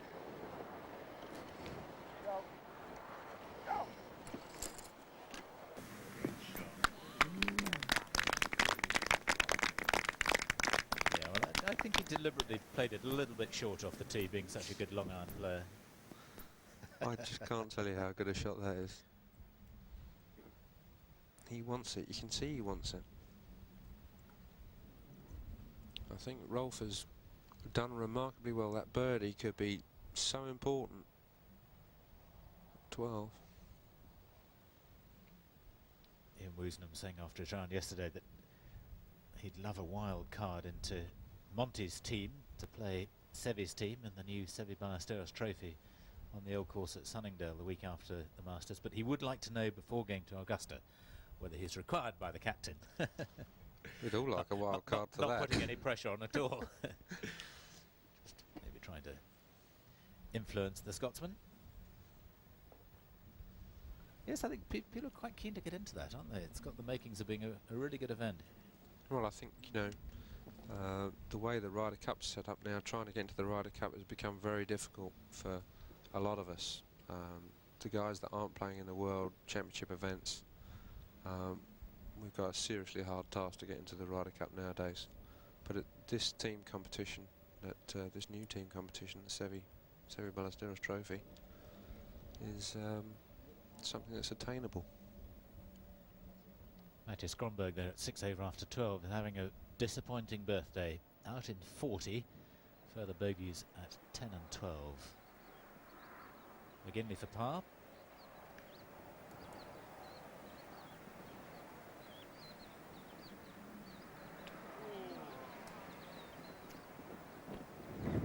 painful. Found the green, but three-putted it. Caddy in deep distress. Yeah, it's hardly surprising with that call, wind off the right. Where are you going with that? Well, he can't have believed it, surely. I mean, as you say, it's down to the player in the end. I mean, Look at the flag. I mean, you know, off the tee, the wind is clearly into off the left-hand side.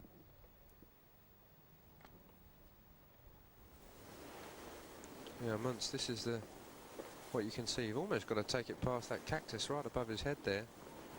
He'll want all of this, I promise you. Stay there. Sort of guy in the background, and he'll be delighted with that. very similar spot to Paul McGinley there. Yes, but the way Rolf's putting, I don't know that will be too much of a problem. He can't take 5 from there. He won't 4-putt, I promise. But for me, I think that was one of the crunch shots of this this round for him, standing on that tee. You get your fingers wet, all of a sudden it lets everybody else in. He's hit the fairway, he's hit the green, I mean, fantastic shot. I think the sad thing is for people watching at home on TV is that they can't really get an idea of just how strong the wind is. It is pumping out there. I mean, that earlier call from Andy McPhee that it was 23 mile an hour, you know, I find that very difficult to believe. For me, it had to be 35 mile an hour wind. I mean, it's pumping out there. Well, give us an example. If you're hitting a shot off the fairway straight into the wind, yeah, how many more clubs are you taking? Well, for example, that par 3 is around about 189 now. I hit my forward 235, and I came up short of the green. I did flight mine in the air because I thought I had too much club, but you know, they're ripping a 2-iron, and their 2-iron would probably normally go 215. So the ball's flying maybe 25-30 yards shorter than it should do into the wind.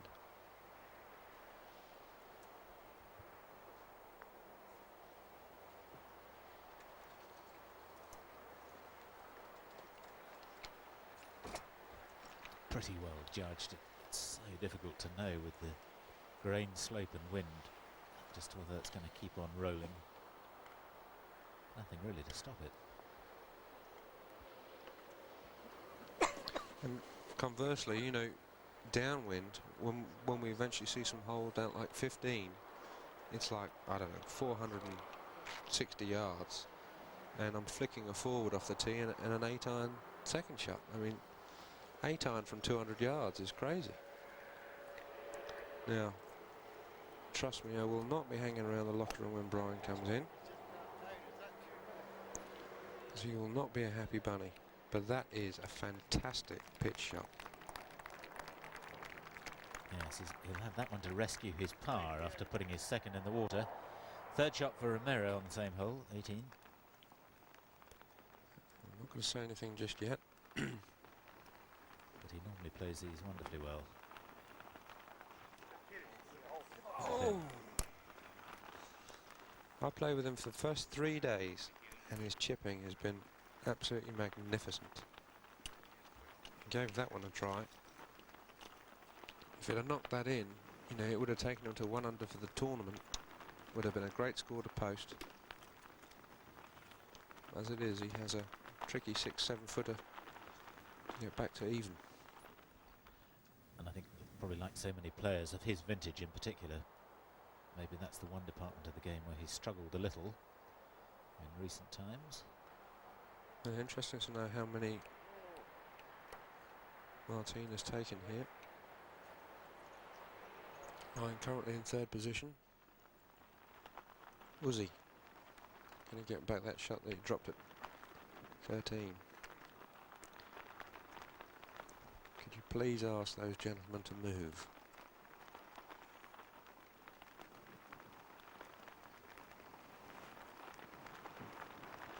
Oh, fantastic birdie there.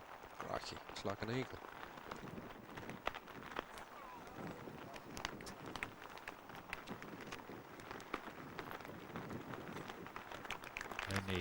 Eduardo Romero and Peter Fowler, of anyone near the top of the leaderboard, have made birdies on 14 today. Eamon Darcy made one. Now this is apparently for bogey. Miguel Martin. That's all right.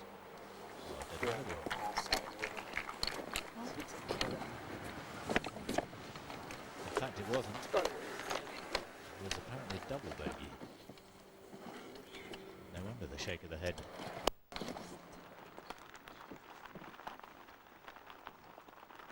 Romero with this putt for a 69 today, and to finish at 1 over for the tournament. Come on, Eddie. He hasn't holed much all week. Be Okay. nice to see him finish. Sorry, this for a 68. Just jumped a little off the club face there. I'd be disappointed with that. Good birdie chance today.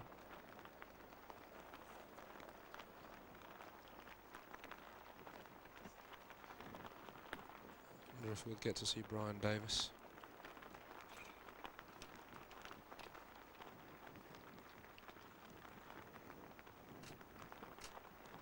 He's a larger-than-life character, Romero. He's a lovely guy. Great cuddly bear of a man. With lots of business interests outside golf. But still a dedicated golfer. And a real father figure for the Argentinian contingent. He's helped a lot of them out, both financially and emotionally. There's our leader. A very long birdie chance at 13. I'll be happy to see this somewhere near the hole. Oh dear. Oh dear. Now.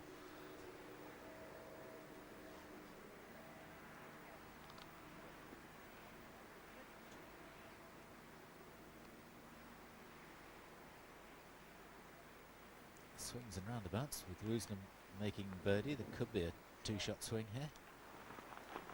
This is for the 69. Well done. Finishes at 1 over par, and at the moment a share of 3rd place.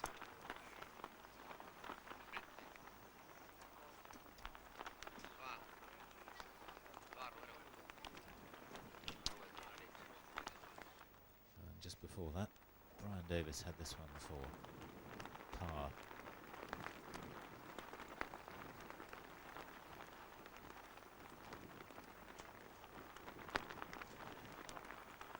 That's an expensive miss.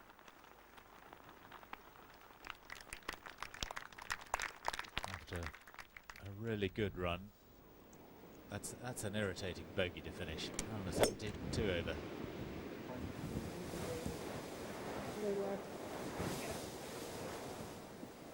Yeah. Steady. Steady. Well, if you were with us at the start, you would have seen the aerial in our opening of the 15th, and we said it might play a part in what happens in the outcome. It's amazing. That's just a 3-wood for Woodsy, and he's hit at huge distance, almost into the water. More importantly, he's left himself a great view of the green, because the flag is tucked back left today, and he'll have a great view up the green of it. From the left-hand side, it's very difficult. It's tucked behind a hump. You can't get close to it, but from where he's hit his tee shot, he will have the optimum look. That's part of 315 yards to the water. Just a mere flick for the woods. Another big putt. Every shot now, of course, is a big putt, a big shot for Muntz. You have to maintain your concentration and focus on every single shot. Just a couple of errors and you will really start to feel the pressure. I think that's the thing with this golf course and this wind. You know, you're so mentally tired at the end of the day because you've had to give it 100% on every single shot. You just have to not give it quite enough on one shot and you can take double bogey that easily. And here we see him grounding the putter in front of the ball, a la Price. What a fantastic par. It's looking better and better for him. Pearl Trophy has already got RFC engraved on it, just the months to follow. Rolf Frederick Cornelis, I think it is.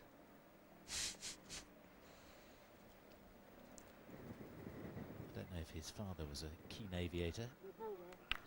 Either that or a rugby player. Royal Flying Corps, Gary, in case you didn't know. Oh, right, sorry. Bit before my time. Forerunner to the Royal Air Force.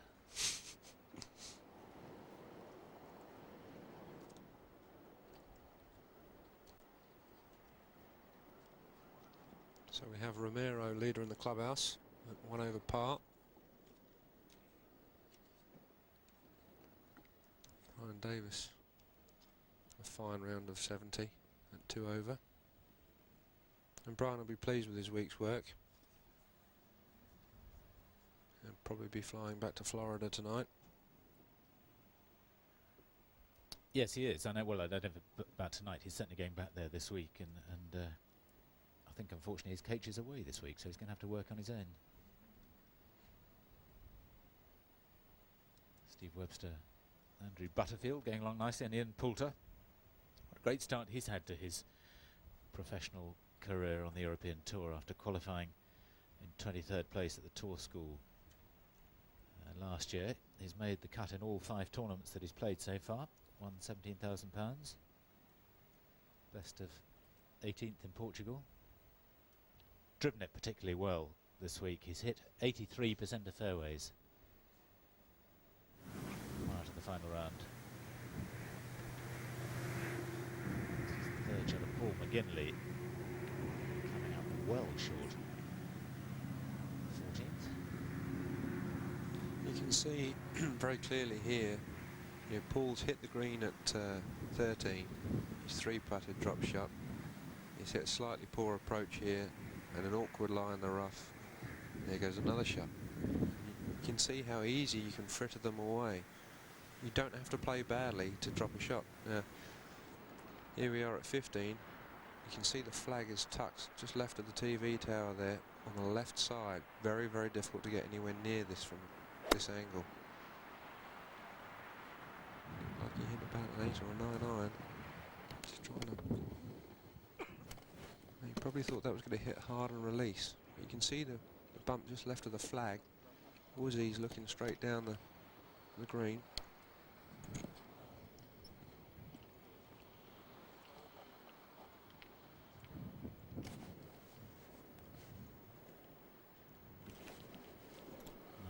Miguel Martin. Very good position off the tee.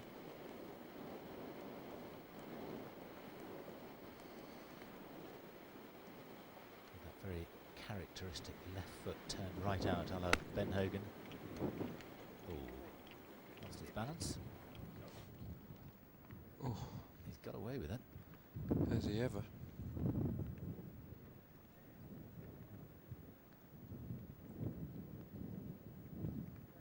Anywhere near the flag, you have to take it on that line, which is quite a gamble. Now Woozy looking straight down the green. You're looking to pitch this almost in the apron on the left hand side. Just be flicking a wedge in here, surely. Oh, into the flat itself, would. Yeah, that's all right. It's before the upslope behind. Like this? Yes, mate. Nice one, I think. Now, as we look at it, he's got the wind down off the left hand side a little bit, so he'll be aiming on the left edge.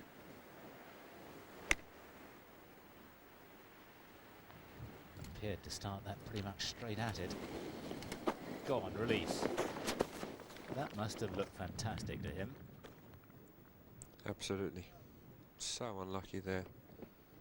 Been hard to get the ball to stop on these greens all week. And that was down grain as well. A quick puff. No, get away. Had enough of that. See, he's bouncing along. Just loved it to see him when he's in full flow. Oh, isn't it fantastic? Yeah, he's a different character. When he gets down on himself, life becomes a bit of a misery. Last hole into the wind today for Muntz, 14.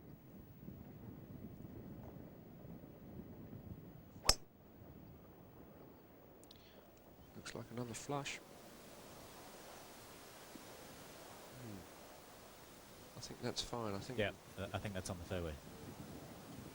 Deceptive shot.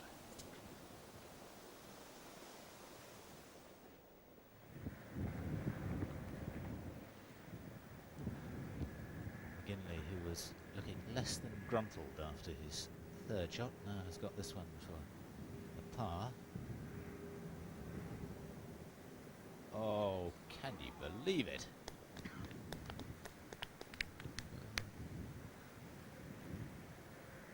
He'll be dying inside at the moment. The range of emotion that you go through during a round of golf is just horrifying. The ups and the downs. And that, of course, is what the psychologists would have you working on, and I think quite rightly, whatever you might think about psychologists, the aim must be to try and take all that out, make it as level as possible throughout. Absolutely right. I mean, there's a lot to be said for the, you know, the less charismatic player that just goes about his business, plods away, you know, a la Faldo type thing. Well, you were talking about David Duval earlier on, and he's the classic example, isn't he, of somebody who just shows no emotion whatsoever. Absolutely, he's got it to a fine art. Whereas someone like Seve, who goes up and he comes down and he goes up. Much more exciting for us, of course. Absolutely, makes for great viewing. When Seve smiles, the world smiles. When he doesn't look too good, then we all turn away. Van's got a horrible putt here. All of 60 feet. Over a rise in the middle of the screen. Breaking off his left-hand side. Anywhere within 5 feet will be a fine effort. Over she comes. Down the slope. Have a look. Have a look. Oh!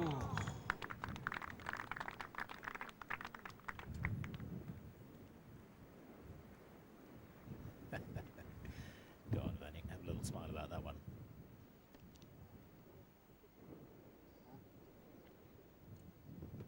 A mild flirtation. I think we can just about give him that one.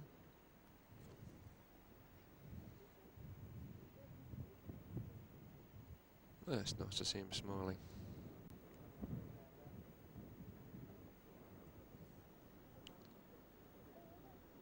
Someone who's not smiling overly at the moment, Mr. Martin. 2 double bogeys in his round so far today, which has really hurt him.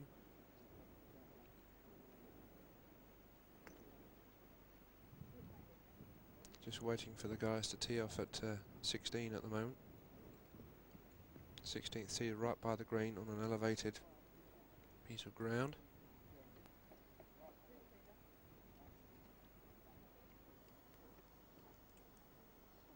And Woozy will be watching this one quite closely. More for pace rather than line, I think. I think it feeds down to the hole off the left-hand side, but the pace is all important.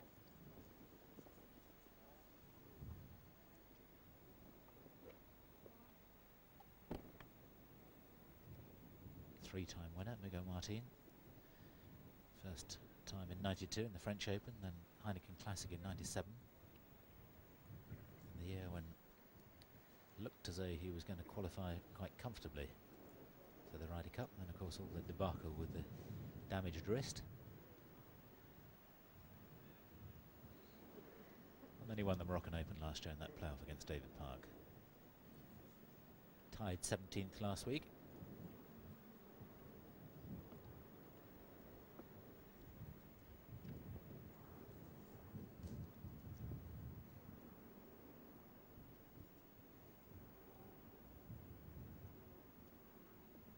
No, he's nowhere near hit this. That just went down on the wind, that did. As soon as it was 3 feet off the blade, it was short and right all day long.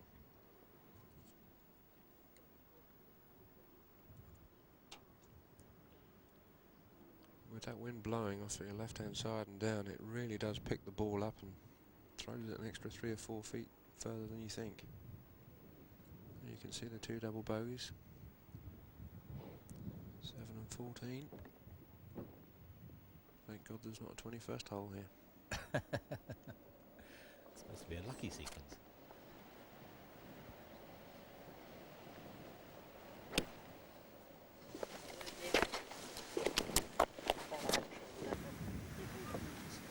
Back off that swing a little. Have the normal balanced finish. He's lost a few shots to the left this afternoon, I've noticed, Stephen. Tough up and down from where he's hit it there. Now, was he? This would make it interesting. I'm sure this won't be short as a hole. Oh, how wrong could you be, Gary? How wrong could you be? Looks as though he was dead on line too. Very surprising, that. I can't believe it. The uphill second to the 14th for months.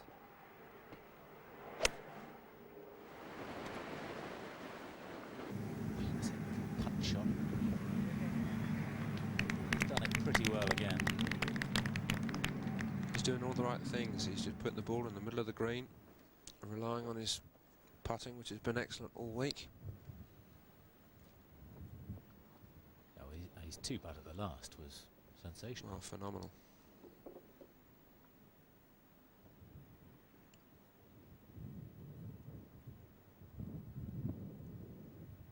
Check out your favourite players at the bottom of the screen. Marcus Bryars played very well. 5 over par. New name on tour. Aussie taps in for par.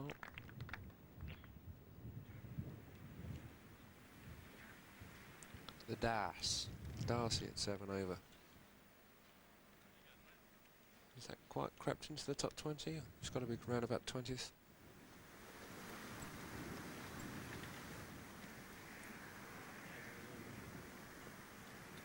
Joint 26th at the moment, Damon Darcy. Along with David Lynn, who had such a good first couple of rounds. Had a 74 today to finish 7 over. North Months summoned over to check out on what Lean is up to.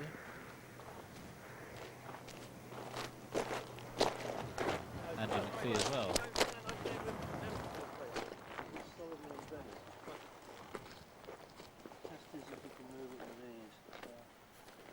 And the question is whether that's a loose impediment or not, as whether the rock will come away easily. And I think he's saying no, it's embedded. No, he's not. He's saying you can move it with ease. Well, that's a stroke of luck. Well, he's got away with a great lie there. Look, ball sitting in the middle of a, looks like a tyre track. He's had a result, trust me. The lies in the sand off. Just shift the shallow, buddy. Is a shocker. You're right on my line. Just get right back. Keep going.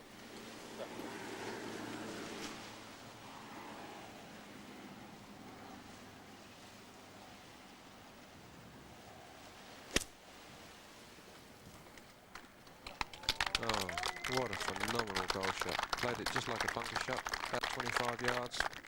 Be delighted with that after the second shot. And you might say, oh, well, it's quite easy to play it like a bunker shot, but of course it's totally different to being in a bunker. You can't really sort of get a feel with your feet of exactly how much sand there is there. Absolutely. Takes a full wind at it. See, the ball comes out perfect.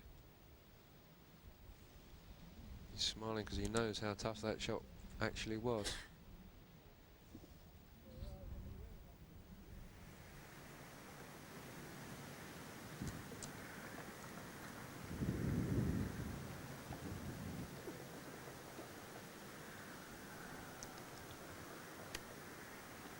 Kielsen, long birdie putt on the 14th, 5 over par.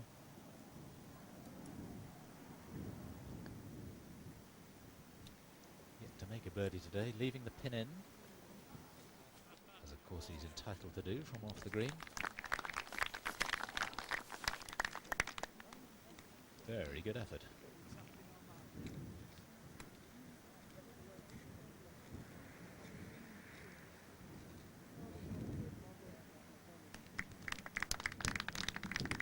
He's going to go and play in Madeira and then off to the 2 weeks in Brazil, and then at last he'll have a break for 3 weeks or so. There's Woozy at 16 going for the green. Asking for the ball to come on the wind. Come on. That's very fine shot. This is the 306-yard par 4, drivable. In fact, we've seen people hitting 3 woods onto the green this week. Downwind. Of course, the danger is if you turn it over a little bit, and especially if a little bit short, you hit that rock that you're driving over on the left-hand side, and then it can go anywhere. It happened to Peter Lonard in the second round.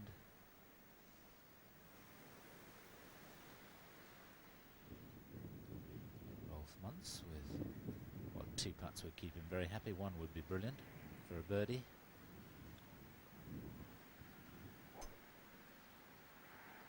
It's a nice lag putt. Yep, I'd be happy with that. Giving himself a 15-inch putt straight into the wind. Bless you.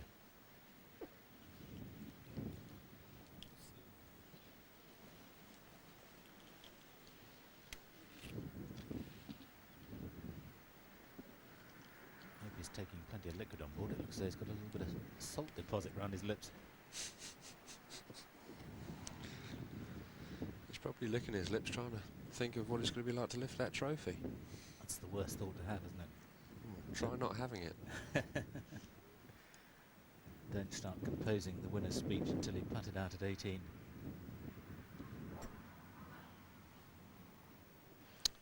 Do you know, he missed that exactly the same putt a couple of holes ago. Missed it left. I think it was at 12 to save par. Looks like he's falling into a bit of a rut at the minute, hitting some shots left, and everything seems to be left at the moment. His putts, his shots. Perhaps he needs to change the Oakley shades.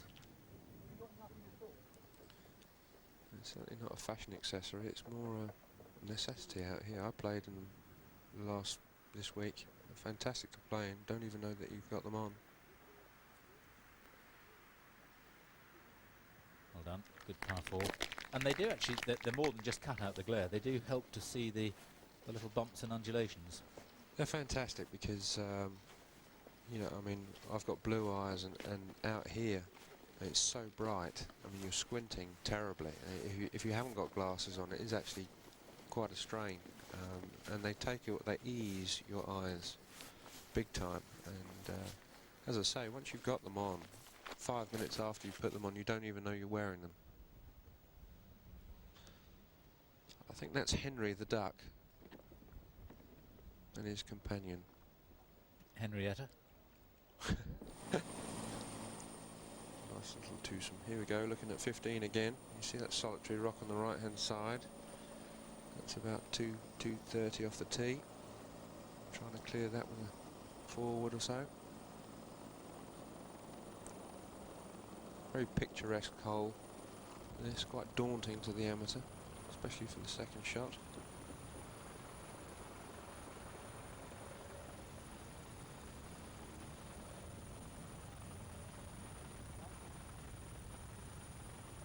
A lone ball appears from somewhere. Been quite fortunate this week. This hole's played downwind off the left all week long, which is why it's only ranked 8th. Toughest hole of the week. Normally this would be around the 3rd. Well, that's gone out today because it was the 5th after 3 rounds, so Really? it's got easier today.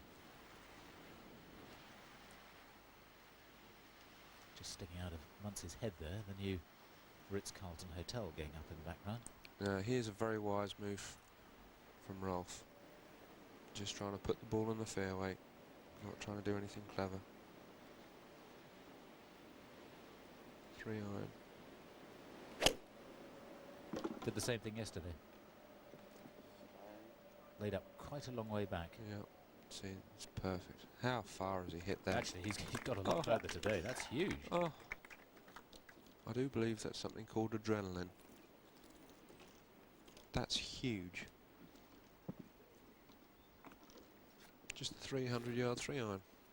Just as well he only took that. He'd have been in the drink. Ah, Kjeldsen thinks he needs driving, and this is rather strange after watching that.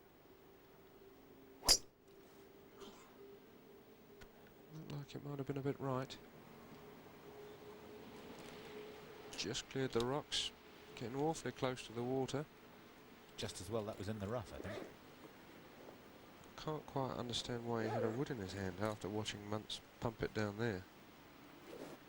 Ah, man with a little sense. 2-iron for Stephen Leaney. Yeah, I mean, just left of that solitary rock down there in the fairway.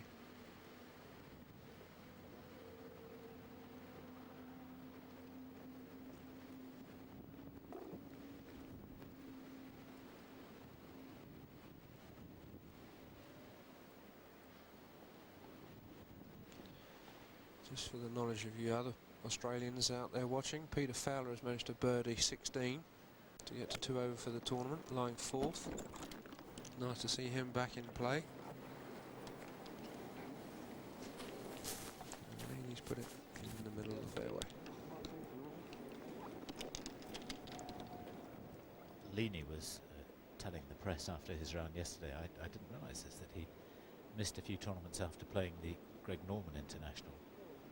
Because the week after he was playing in a cricket match at the Melbourne Cricket Ground, and he was keeping wicket, charity match. And, Dean Jones, former Australian captain, hurled one in from 50 yards away, flat and hard, and Leaney didn't quite take it cleanly in the glove, and it fractured the ring finger on his left hand. He tried to play afterwards, but it was too painful for a while. It had been a lifetime ambition apparently to play at the MCG.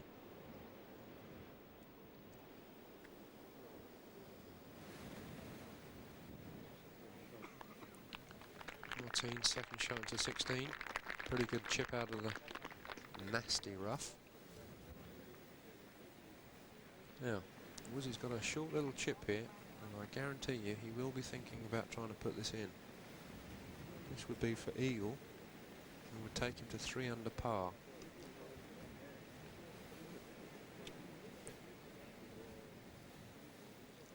It's probably Van Phillips to go first. He too will be thinking about holding it, I'm sure. It's getting important this stage of the game. He's lying 18th currently at 6 over par, tied. If he manages to make birdie here, he all of a sudden goes to 12th. So, very expensive few shots coming up for Van.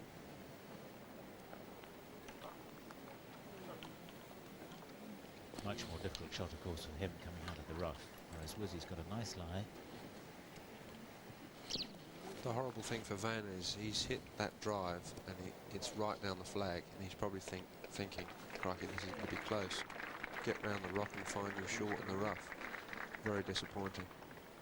All of a sudden he's struggling for birdie, you know. But actually the only way to get it really close is to land it in the rough and let it hop through, which we saw Ross McFarlane do on the first day and ended up about 5 feet away. It's a little bit of a lottery. Well.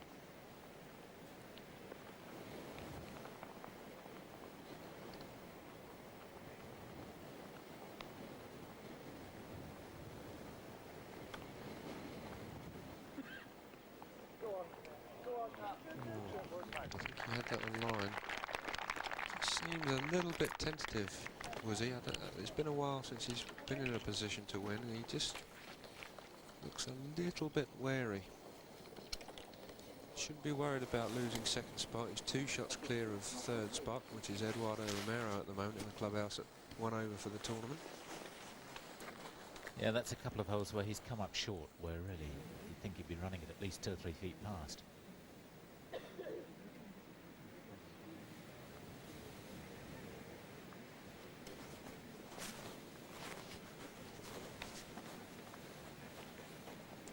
putt here for Van.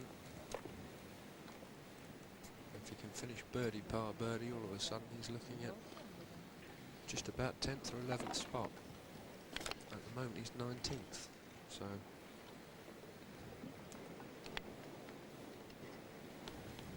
important putt here for Van. 8 foot, fairly straight. Taking his time over it as usual.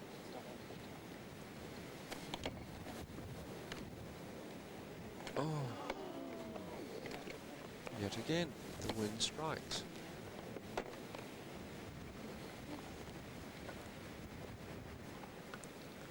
That's one of Harold Swash's putters, I believe. Is it? I was just You won't wondering see what that was. I haven't seen it before. little speciality of his.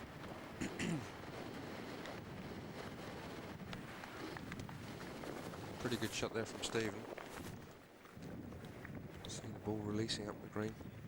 That ball's released 30 yards on the floor. Tells you how strong the wind is.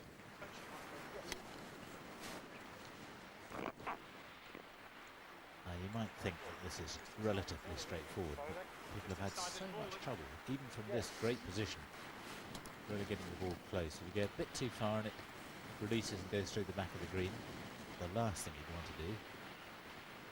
A little bit short, it doesn't release, and you come up 20 yards short. I think he would be aiming kind of 10 feet right of the flag, just trying to get it, pitch it middle of the green and just let it release somewhere 20 feet. Where Lena's is. Absolutely. I don't think he'll be going for any heroics. As I say, it's the shot he's played so well all week. Thank you, Rolf, for finally hitting it where we asked you to. Fine shot, perfect shot under the circumstances.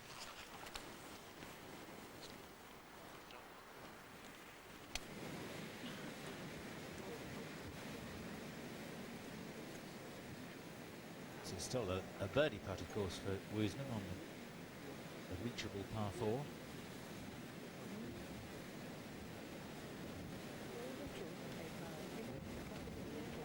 Remember last year, Woburn, putts like this were an absolute horror story for him. Hoping that that's all behind him. There was a little turn of the hands. Well, 2 under par for the tournament, 5 behind Rolf. 2 holes and a very reachable par 5 closing hole. As I said, they've thrown the tee a good 50-60 yards forward. Rolf, as you say, is still in command, and really the tournament is in his hands with a very drivable par 4 ahead of him. I don't think he's going to get caught.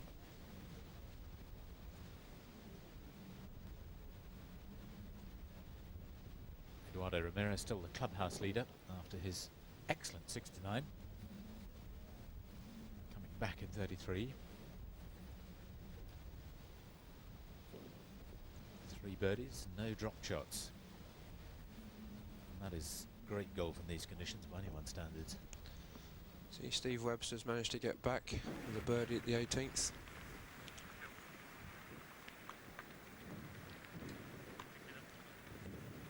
Look back at who's won for the first time this year. Michael Campbell, of course, has gone on to win 3 more times, once more on tour and a couple of times on the Australasian tour, winning the Johnny Walker Classic by 6 shots, the best so far. Anthony Wall, who many people have predicted a rosy future for, I think winning perhaps earlier than people thought he might. And then that extraordinary win in Malaysia.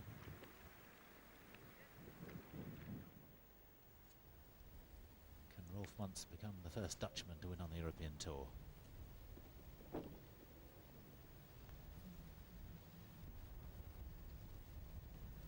Looks quite calm at the moment.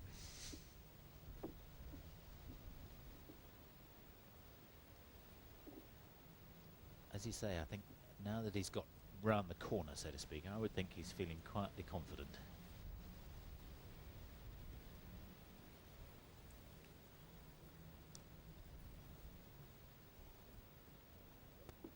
Because even if Woosnam finishes birdie, and he's got to play well to do that. Mudd still has a 3-shot cushion.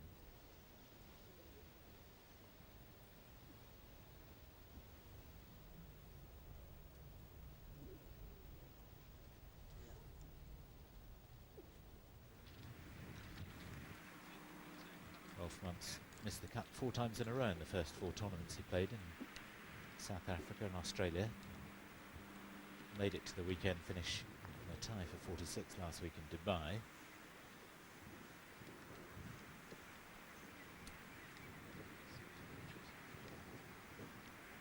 It's interesting talking to Mattis Grunberg this morning. He said he made a 9-foot, talking about Muntz, made a 9-foot putt for par on the 3rd yesterday, which he felt was crucial.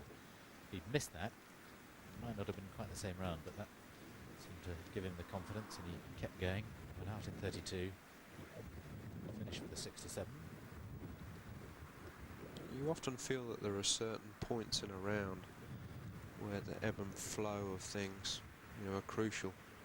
I think looking back now, you know, the tee shot of Rolf Muntz at 8 today, after making 3 bogeys in a row, and it was an extremely difficult tee shot. To hit the front edge of the green was a fine effort, and it steadied him down a little bit. Again with the birdie putt at 12, you know, to extend his lead a little bit. Woosnam on 17, and that BMW is the prize for a hole in 1. I don't suppose he'd be... Well, he certainly wouldn't say no to the BMW, but the hole in 1 in terms of the tournament would have been magnificent. Not to be.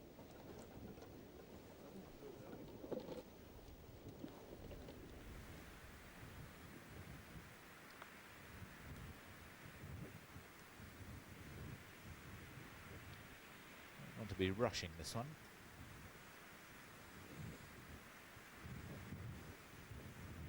But if this goes in, I think you can say it's all over. Hello?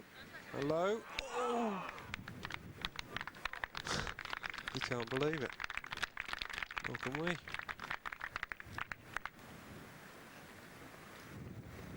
He's got 3 holes left to play. He made birdie at each one of them in the 3rd round yesterday. He's leading by 5.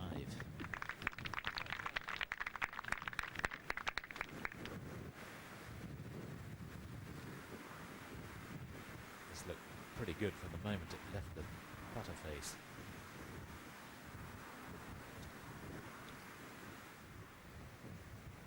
This looks in, doesn't it? Ooh.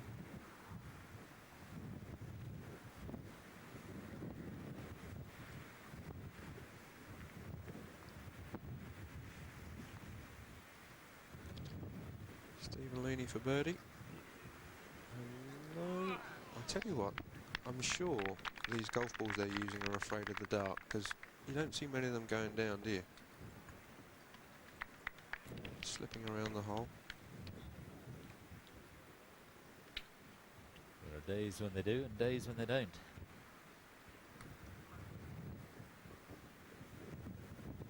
It's funny how that happens, isn't it? There are some days when just nothing goes in, and other days when everything goes in. And really, there's no difference that you can discern in your play.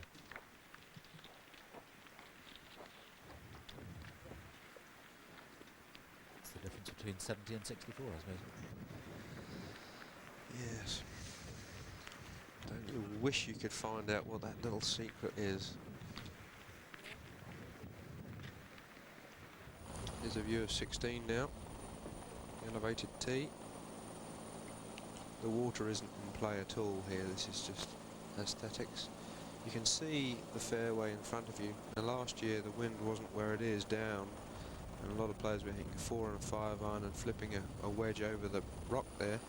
And this year it's been downwind all week long, and I would suggest every player has gone for this green all week. Only danger being, if you don't quite get your drive, you can land on that rock. And with the pin near the front today, in the centre of the green, just 8 on, realistically you do have to land it short of the green to have a chance of it stopping close. 8 eagles. Easiest hole on the course, averaging just 3.5. Well, like a lot of the par 3s we played this year on tour, the last few years, it's like a par 3. It's 300 yards, but we play so many par 3s these days on courses, new courses, that are 220, 230. Playing downwind, it's only playing 260. So you almost treat it like a par 3. Yes. If you make 4, you are seriously disappointed, you know. Yes. We're going to have to wait for the green to clear.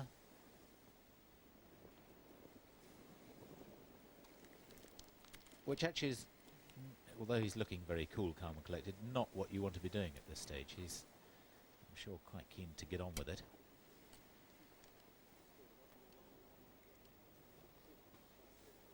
Just trying to keep his concentration and his composure. Not let the brain get ahead of himself. Wonder what I'll do with that £79,000 that I win. Where am I going to put the trophy? I haven't got room in my cabinet. Looks like he's having a kip. Oh dear, another 5-shot lead. What will I do? To win your first tour event, of course, is a great thrill. If you can do it by walking down the 18th with a sufficiently large cushion that you don't even have to think about it, that must be really good fun. Dream come true, I would imagine. Having never been there, I wouldn't know, but it would be a dream come true. Just a feeling that finally you've conquered it, you know.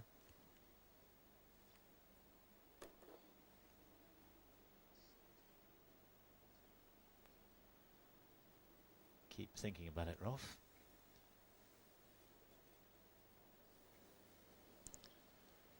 He had outside chance of winning his own national open last year, certainly in the early stages. Played very well in the first couple of rounds. Finished up tied 8th in the Dutch Open when Lee Westwood finally won. Of course, that's a tournament that Stephen Leaney's done very well in, won a couple of years ago, and he also was in the hunt in the early stages last year. Par 3, 17. Martin with a very long birdie attempt.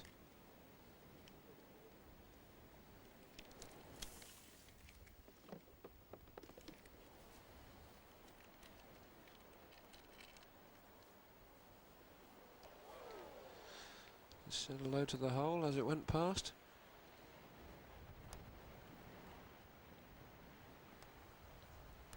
It's looking very much so as though whatever happens, there are only going to be 2 players under par at the end of the day, and that really does give you an idea of just how difficult it's been.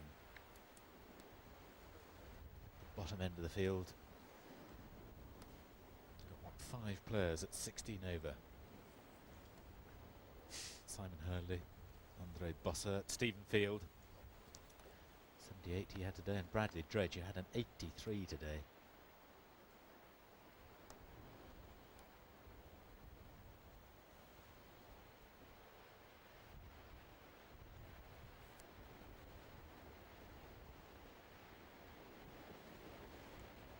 Oh, Another one, yet another one. At least he got that past the hole. yes, he would have liked that as it was travelling towards the hole. So he's got one last chance to make some impression on once on the par 5 18th.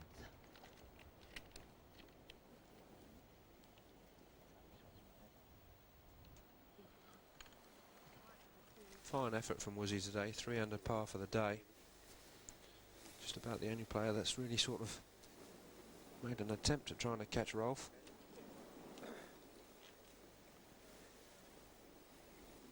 Probably be fairer to say made any impression. I'm sure the others have been making an attempt.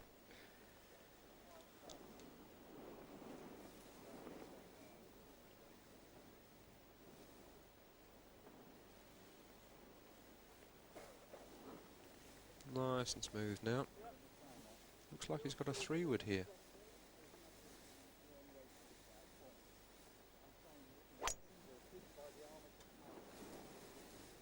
Again, the same club that he took yesterday.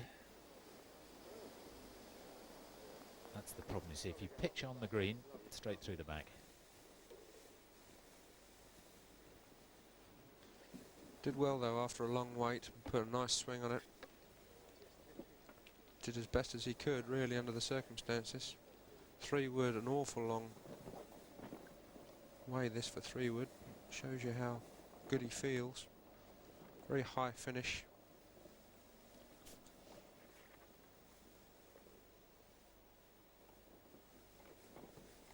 Kelson with a driver.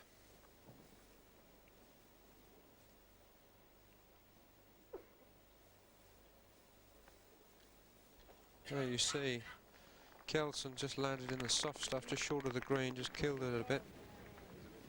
Putting. Rolf just pitched probably 2 or 3 yards past that. Chipping.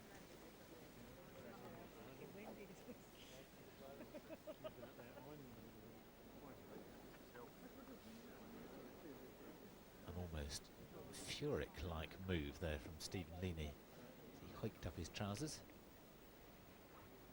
That's about the only comparison you can make between him and... Yes, true. This is about as textbook a swing as you can have.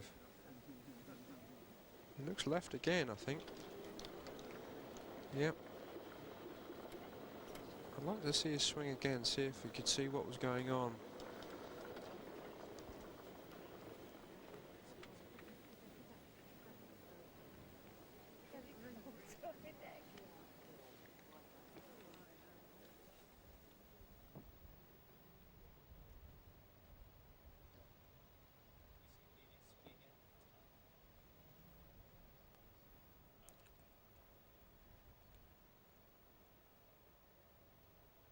Very, very handsome position for Rolf Muntz. 5 clear. Woosnam at best, unless he has a miraculous 18th, is going to finish 3 under. Good week for Olivier Edmond. Frenchman who's come back from cancer. No surprise to see the good Argentinians up there. All of them have grown up in pretty windy conditions.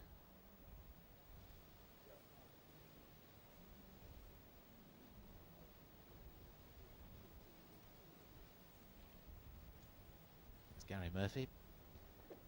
So accurate tee to green, but not such good putting stats. Disappointing day for Matthias Gromberg. 7 over for his round today.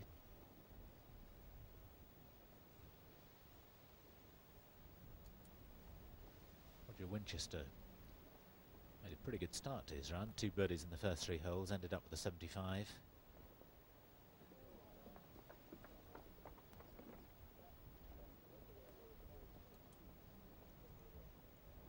So on to the 18th.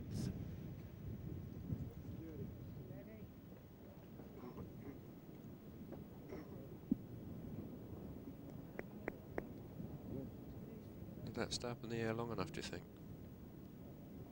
That's huge. And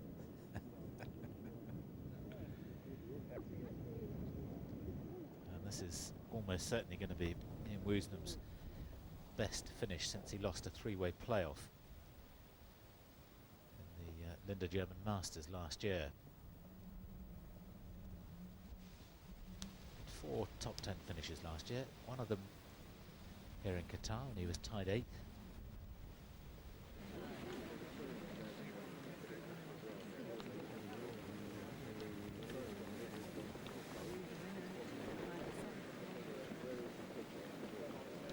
Share my rock.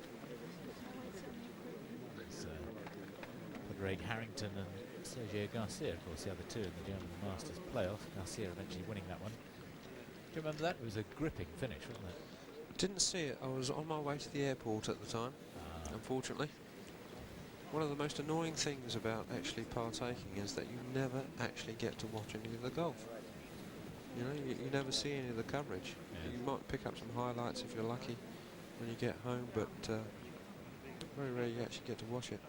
That was an extraordinary playoff, though, because it sort of finished the round and then playoff.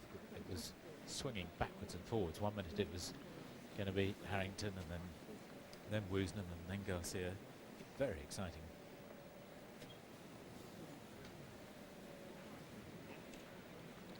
Yes, the 18th hole at that tournament is quite well, 17 and 18 is quite nasty.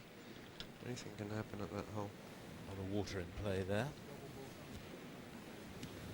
There's none here for Rolf to deal with. Just a fairly straightforward chip and run. I wouldn't say it's easy because it's not, but not too many obstacles in his way. I'll try and punt this into the green and let it run out. You won't be too impressed by that.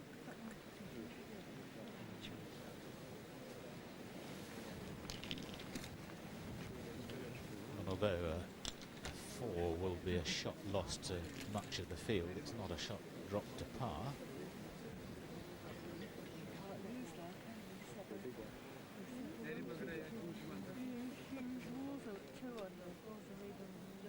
It's great temperature and climate at this time of year. It's lovely dry air, and although the sun is strong, the wind keeps it quite cool.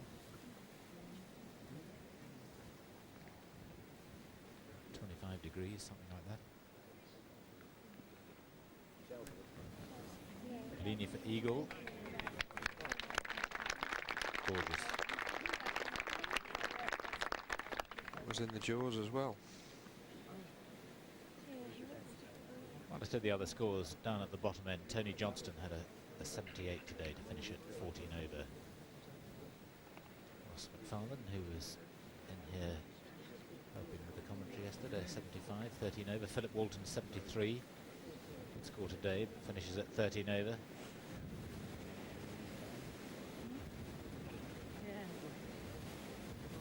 Richardson, 76, finishing at 12 over.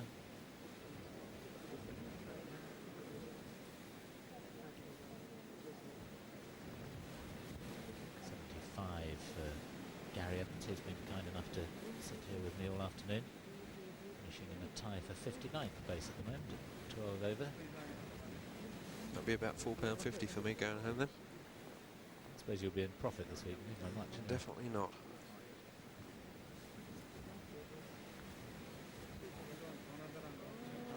Hello. Fine effort.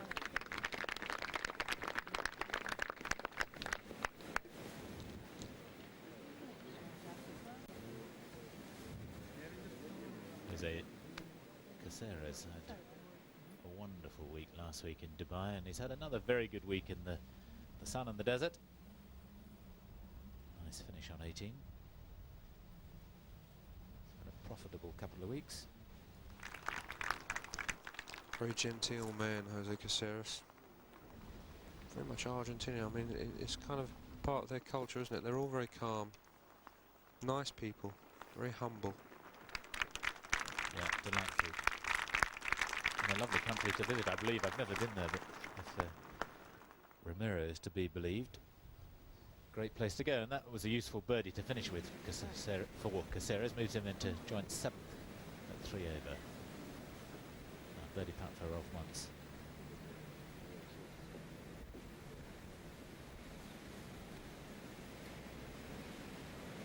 Quite ungainly looking action, isn't it, really? When you look at him, looks like he's hunched over it, the ball's a long way from him. It's not your sort of textbook action, is it? It doesn't work well there. It isn't this week. So it'll be just the par 4 for him, but he'll stay at 7 under and 5 clear.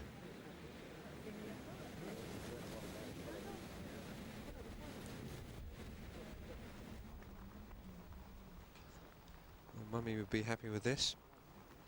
Mrs. Wall. No, this is Poulter. Mrs. Wall. Oh, is that her name? Yes, oh, I do she apologise. remarried. Oh, right.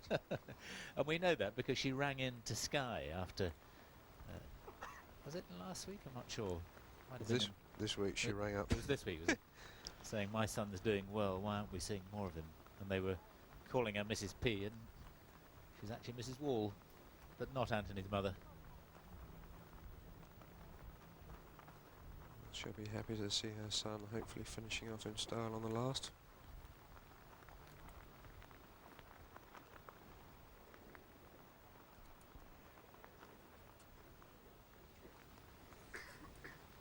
Nice smile there from Ian. Hit it on line, just didn't hit it. Rumour has it that he cleaned you out last night. Yes, he took 20 of my English pounds off me on the pool table with Mr. Lee, Robert Lee, commentating for Sky this week, and him were dancing around the table as me and Mr. Webster strolled with our heads down back to the elevator. He's a good pool player too. Seemed to have a nice queuing action. Yes.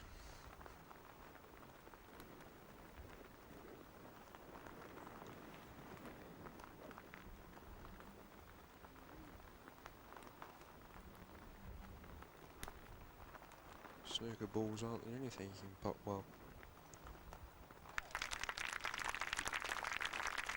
And that's going to be his best finish on tour, climbing forever upwards. Well played, young man from Hertfordshire. 74 to finish at 4 over. It's a fine week's work. Tied 8th he is at 4 over. Yeah, you can see the flag fluttering right by Woosie's head here. He's just blocked it out. You can see the flags on the horizon viciously blowing right to left. Woosie's shape, he draws the ball. He could get close to this flag. Steady. Popped in a spot. A similar shot to the one Eduardo Romero had.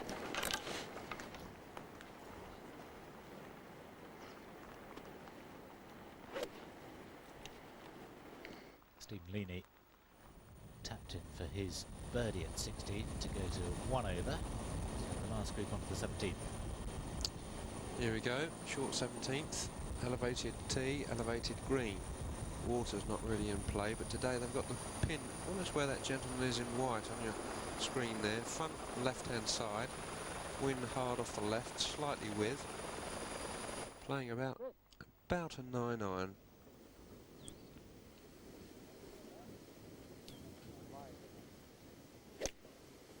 Soren Kielsen made birdie on 16 as well.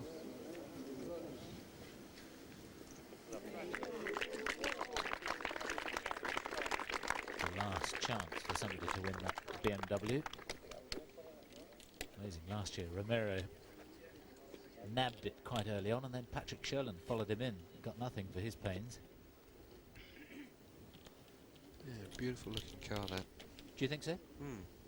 I think it's fun to have a sports car that you can actually get the family in.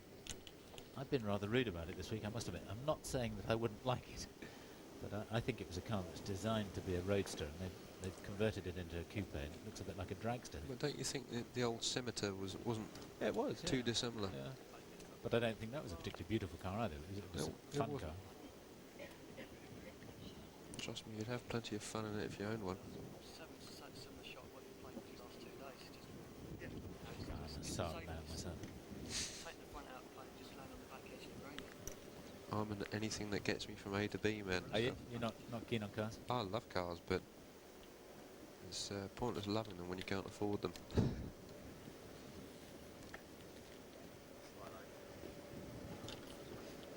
I've still got my 1962 Volkswagen Beetle sitting in the garage waiting to be pampered. Seeing that aerial there, Anders Forsbrand was telling me at breakfast today that if you have a mobile phone on in the car without an outside aerial, it's very bad for you, much worse than if you just use it normally. Because all the waves are banging around inside the car. Who told you that? Anders Forsbrand. Well, he would be Swedish, wouldn't he?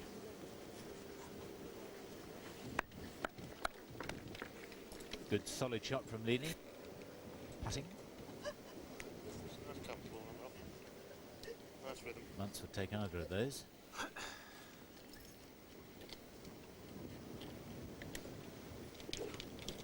Amazing thing, you can worry about something like that, yet he's quite happy to throw that tobacco that the Swedes all put up their top lip. I don't know what's right, what's wrong. Just do whatever you like, eh? Come on, Rolfie, finish off in style, son.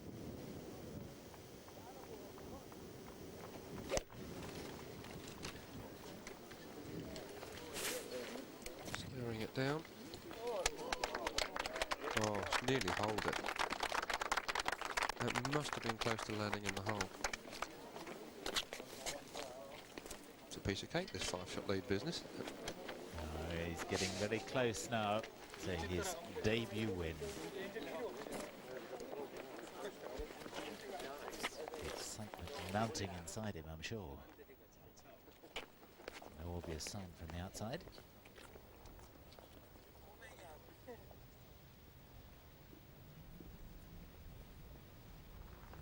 Six players left to finish.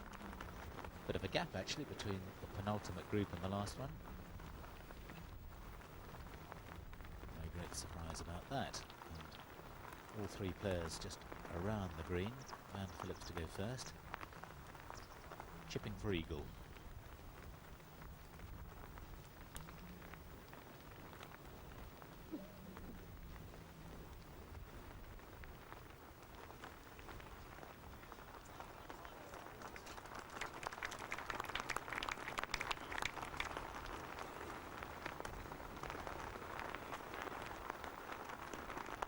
Over for his round today. It's that one for around the 76.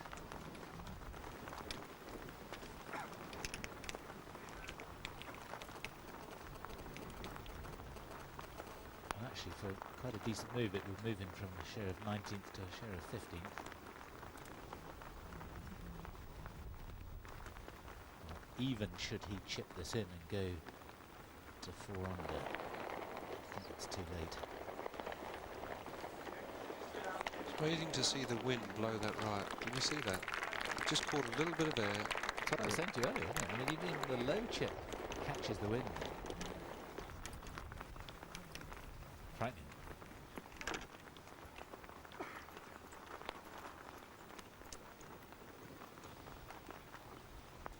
Eduardo Romero only made a 5 from that position. Probably doesn't make very much difference really whether Wizzy takes 1 pot or 2. He's going to keep second place safely enough. Unless Leany should hold this putt and make an eagle at the last.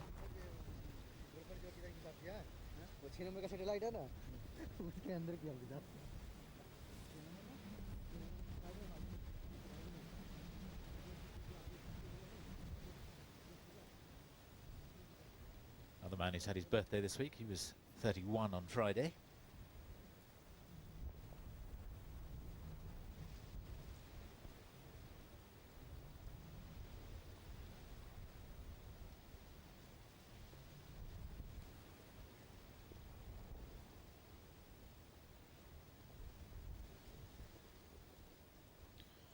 Probably falling behind a little bit because of the 1 or 2 little rulings that Stevens had to have. Missed the markers. Now the boys were both watching that. They were both wandering towards the line of Stevens' putt. Saw Stevens' ball just clip the marker of Mr. Kjeldsen. He's just going to get out of the way. I think he's had enough.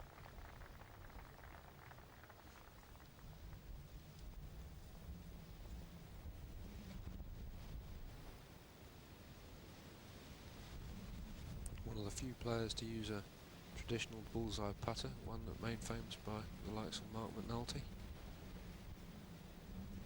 I think Mark's gone back to it, hasn't he? He was tempted away from it middle of last year by that the new Odyssey putter, but although he thought that was lovely, I think he's gone back to the bullseye.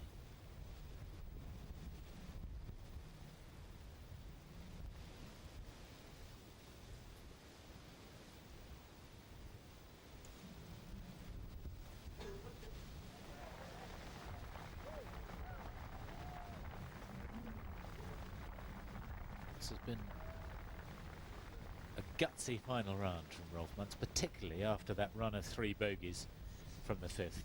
Could have gone horribly wrong there, but as Gary said, his play on the par 3 8th stabilised it. Since then it's been all pars apart from the 1 birdie at the 12th. Maybe another birdie here.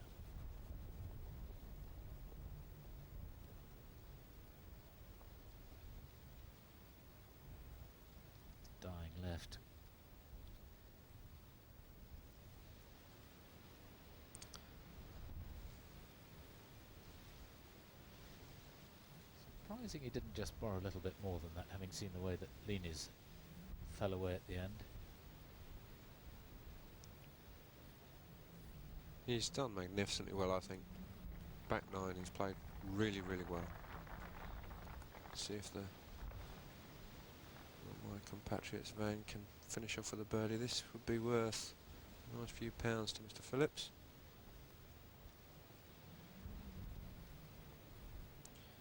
Yet again, we see the ball slide past.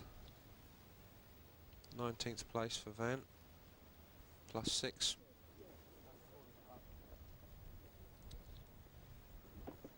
Nasty looking card there, really, after a good start. Maybe very disappointed with that. Aussie.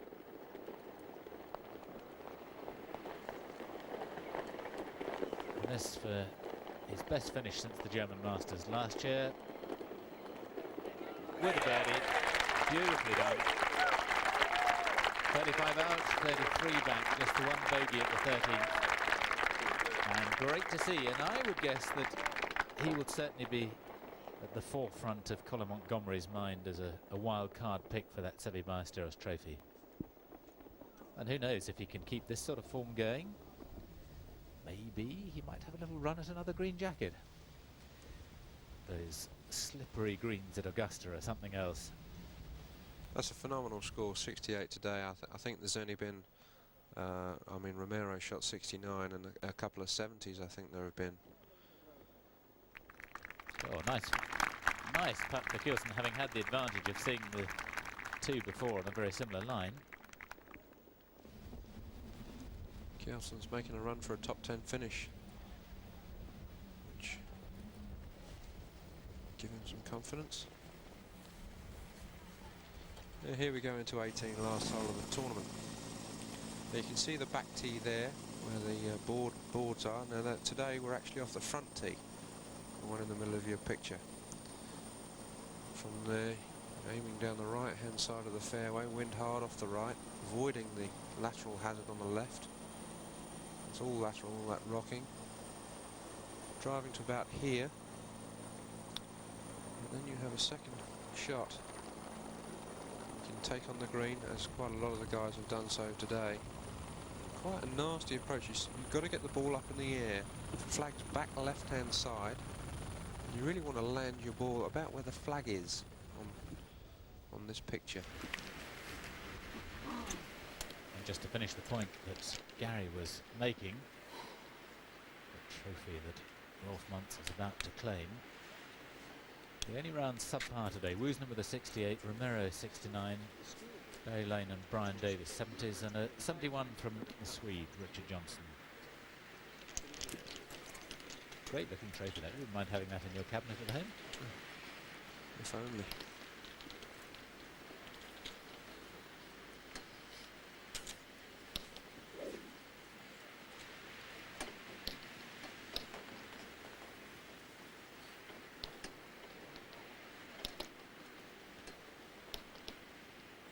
So Kielsen looking for sort of finish that Muntz had yesterday.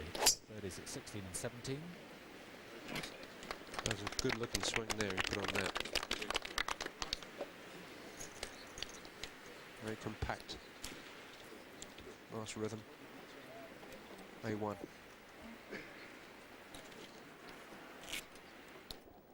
And on the green, Miguel Martin finishing off.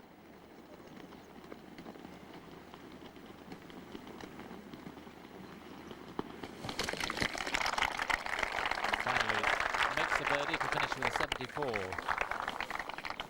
and at 3 over for the tournament. That's a share of 6th place alongside Caceres, Peter Fowler, and at the moment Sam Kielsen.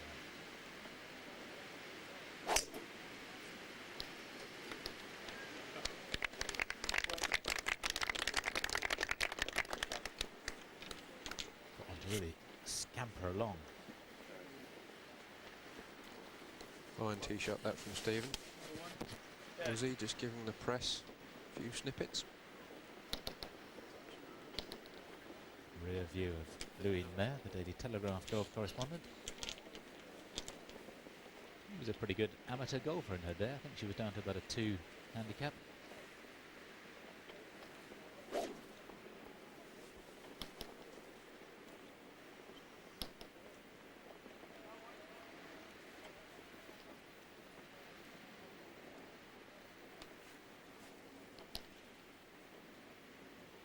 You can almost feel the ball screaming, oh, this is going to hurt.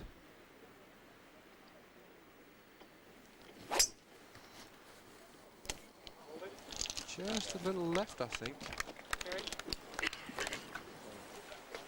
Just catching the edge of the fairway. That's fine. Just looked like he got a little stuck underneath that shot. Forcing the ball left.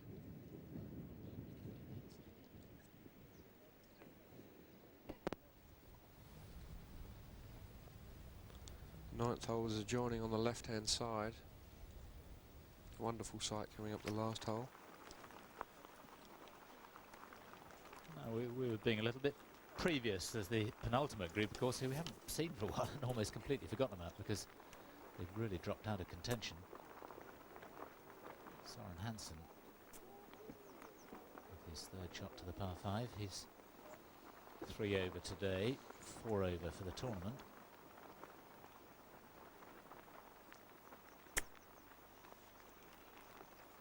Oh dear, stop. Oh Lord. These three guys will be just so looking forward to getting on the plane. They've just had a bad day, all three of them, 3 over, 8 over, 4 over respectively. A great shame. Mattis Gromberg had 4 bogeys going out in 40 and he's had 4 coming back. No sign of a birdie. McGinley's had a couple of birdies, but he's had 6 bogeys as well.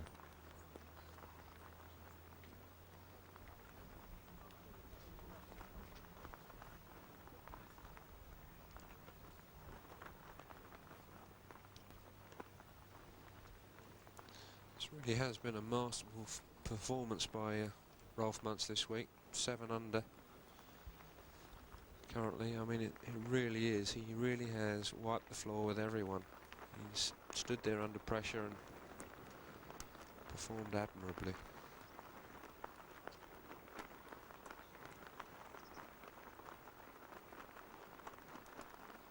I must confess, I felt that level par would win this tournament. I really didn't think that it would be more than 3 under, certainly.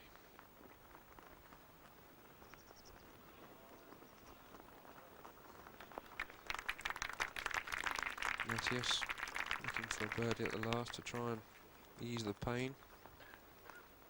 Bit different to the 20 under par that Paul Lawrie won with last year. In very different conditions. The course has been set up with much thicker rough this year. And of course the wind has made the big difference.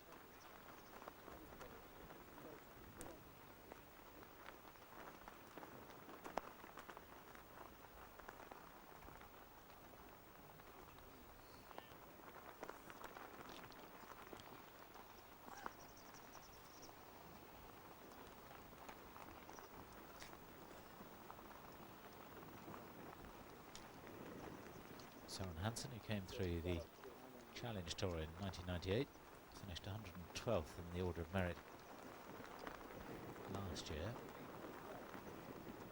Lady's name winning that BMW for a hole-in-one at the German Open outside Berlin, although apparently he sold it because he'd already got one.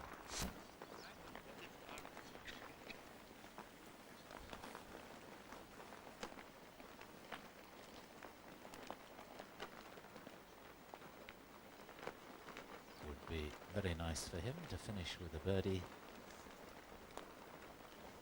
and a level par round.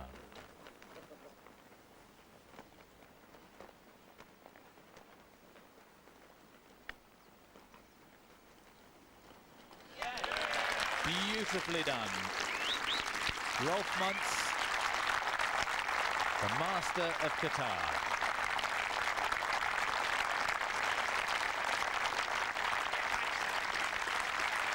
It's quality golf there, right there. Quality. Yeah, fantastic comeback after that nasty midsection in the front line.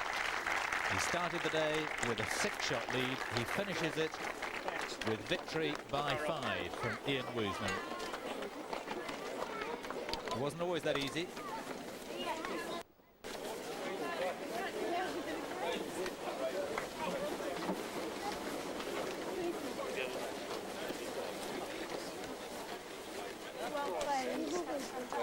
I assumed that was his wife who was giving him the congratulatory kiss. I've never actually seen her before. Is his wife?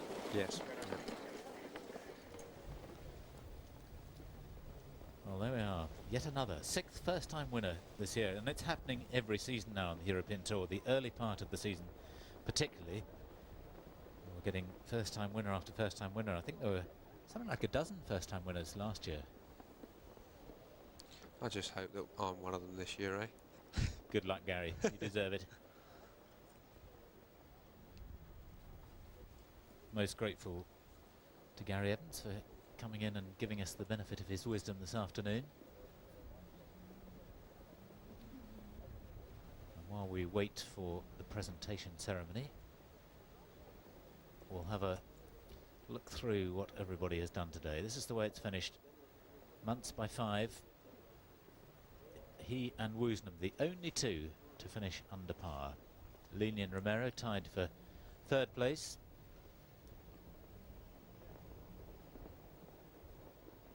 Good for Brian Davis, probably a little bit disappointing for Paul McGinley.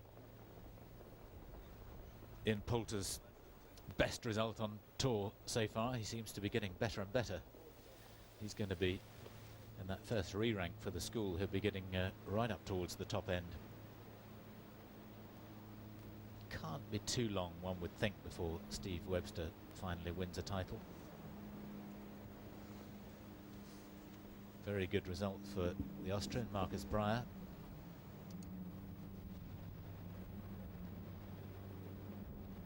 David Carter with a 74 today, finishing at 5 over. Søren Hansen in that rather disappointing penultimate group. The best of them on today's score.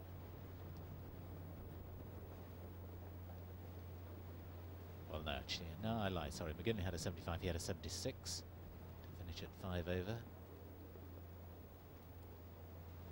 Patrick Sherland, who's vying for that last spot in the European team in the Sevi Ballesteros trophy. At the moment, Matthias Gromberg is the first qualifier, but Sherland not too far behind. A 73 today to finish at 6 over. Carl Sunnison, the winner of the Challenge Tour last year. 75 in the final round. Lots of Swedes around. Per Nyman there. Richard Johnson, one of the subpar men today. 71 for him. Jarmo Sandlin, Matthias Gromberg. Not the ideal birthday, 30th birthday celebrations for Matthias. 79 to finish at 7 over.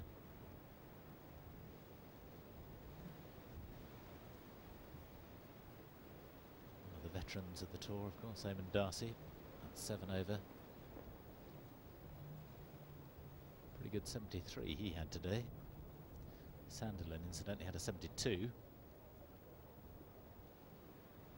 Christopher Hannell, another of the Swedes who spent a lot of time in America. He was at college over there, who I think has got great potential.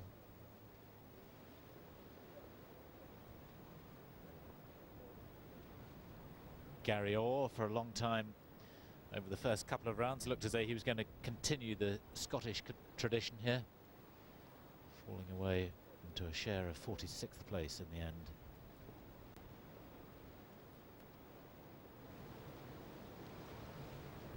.75 Gary shot today, and 80 for Russell Clayton, sharing 46th spot.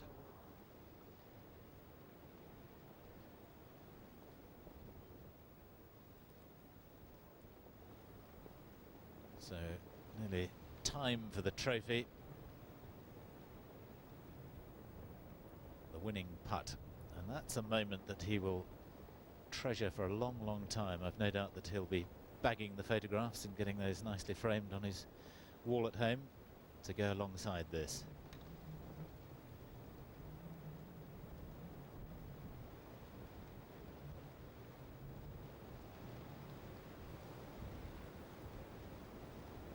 I must say that Qatari Golf Federation have done a marvellous job here. It's all been very finely presented.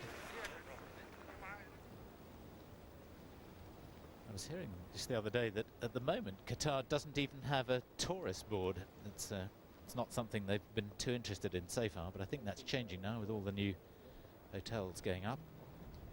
And this is how the Volvo Order of Merit looks now after the Qatar Masters. Darren Clark, of course, is going to be the leader for a long time to come after that huge win in the Anderson Consulting match play. Michael Campbell with 2 wins in second place. Paul McGinley still in 7th, as he was before this week started. Right, time to go down to the 18th green for the presentation, hosted by Dominic. Thank you very much, Steve. I have with me the President of the Qatar Golf Association and the President of the General Authority for Youth and Sport here in Qatar, and of course our champion. And Your Excellency, if you could hand over this magnificent trophy to our winner. Rolf Munz's name going onto the trophy alongside Andrew Coltart and Paul Lorry. It's a wonderful trophy. Congratulations, Rolf. Thank you. Now, you said you were going to go out and hope to shoot level par here today. You did exactly that. I guess we did, yes. It was kind of difficult in the wind, we might say, and but it all came right in the end. You had that little stretch of bogeys on the front 9. Were you worried at any stage that it wasn't going according to plan? Not really. I was hoping for the other stretch of 3 coming back, but it was only 1 in the end. But no, the game was solid and there was no real need to panic, and just kept playing my game, and it worked out. Were you prepared when you came to the course today to have someone shoot a low number and put perhaps more of a challenge on? Well, when I arrived I saw the wind and I thought, well, 4 under is a very, very good score, and if I can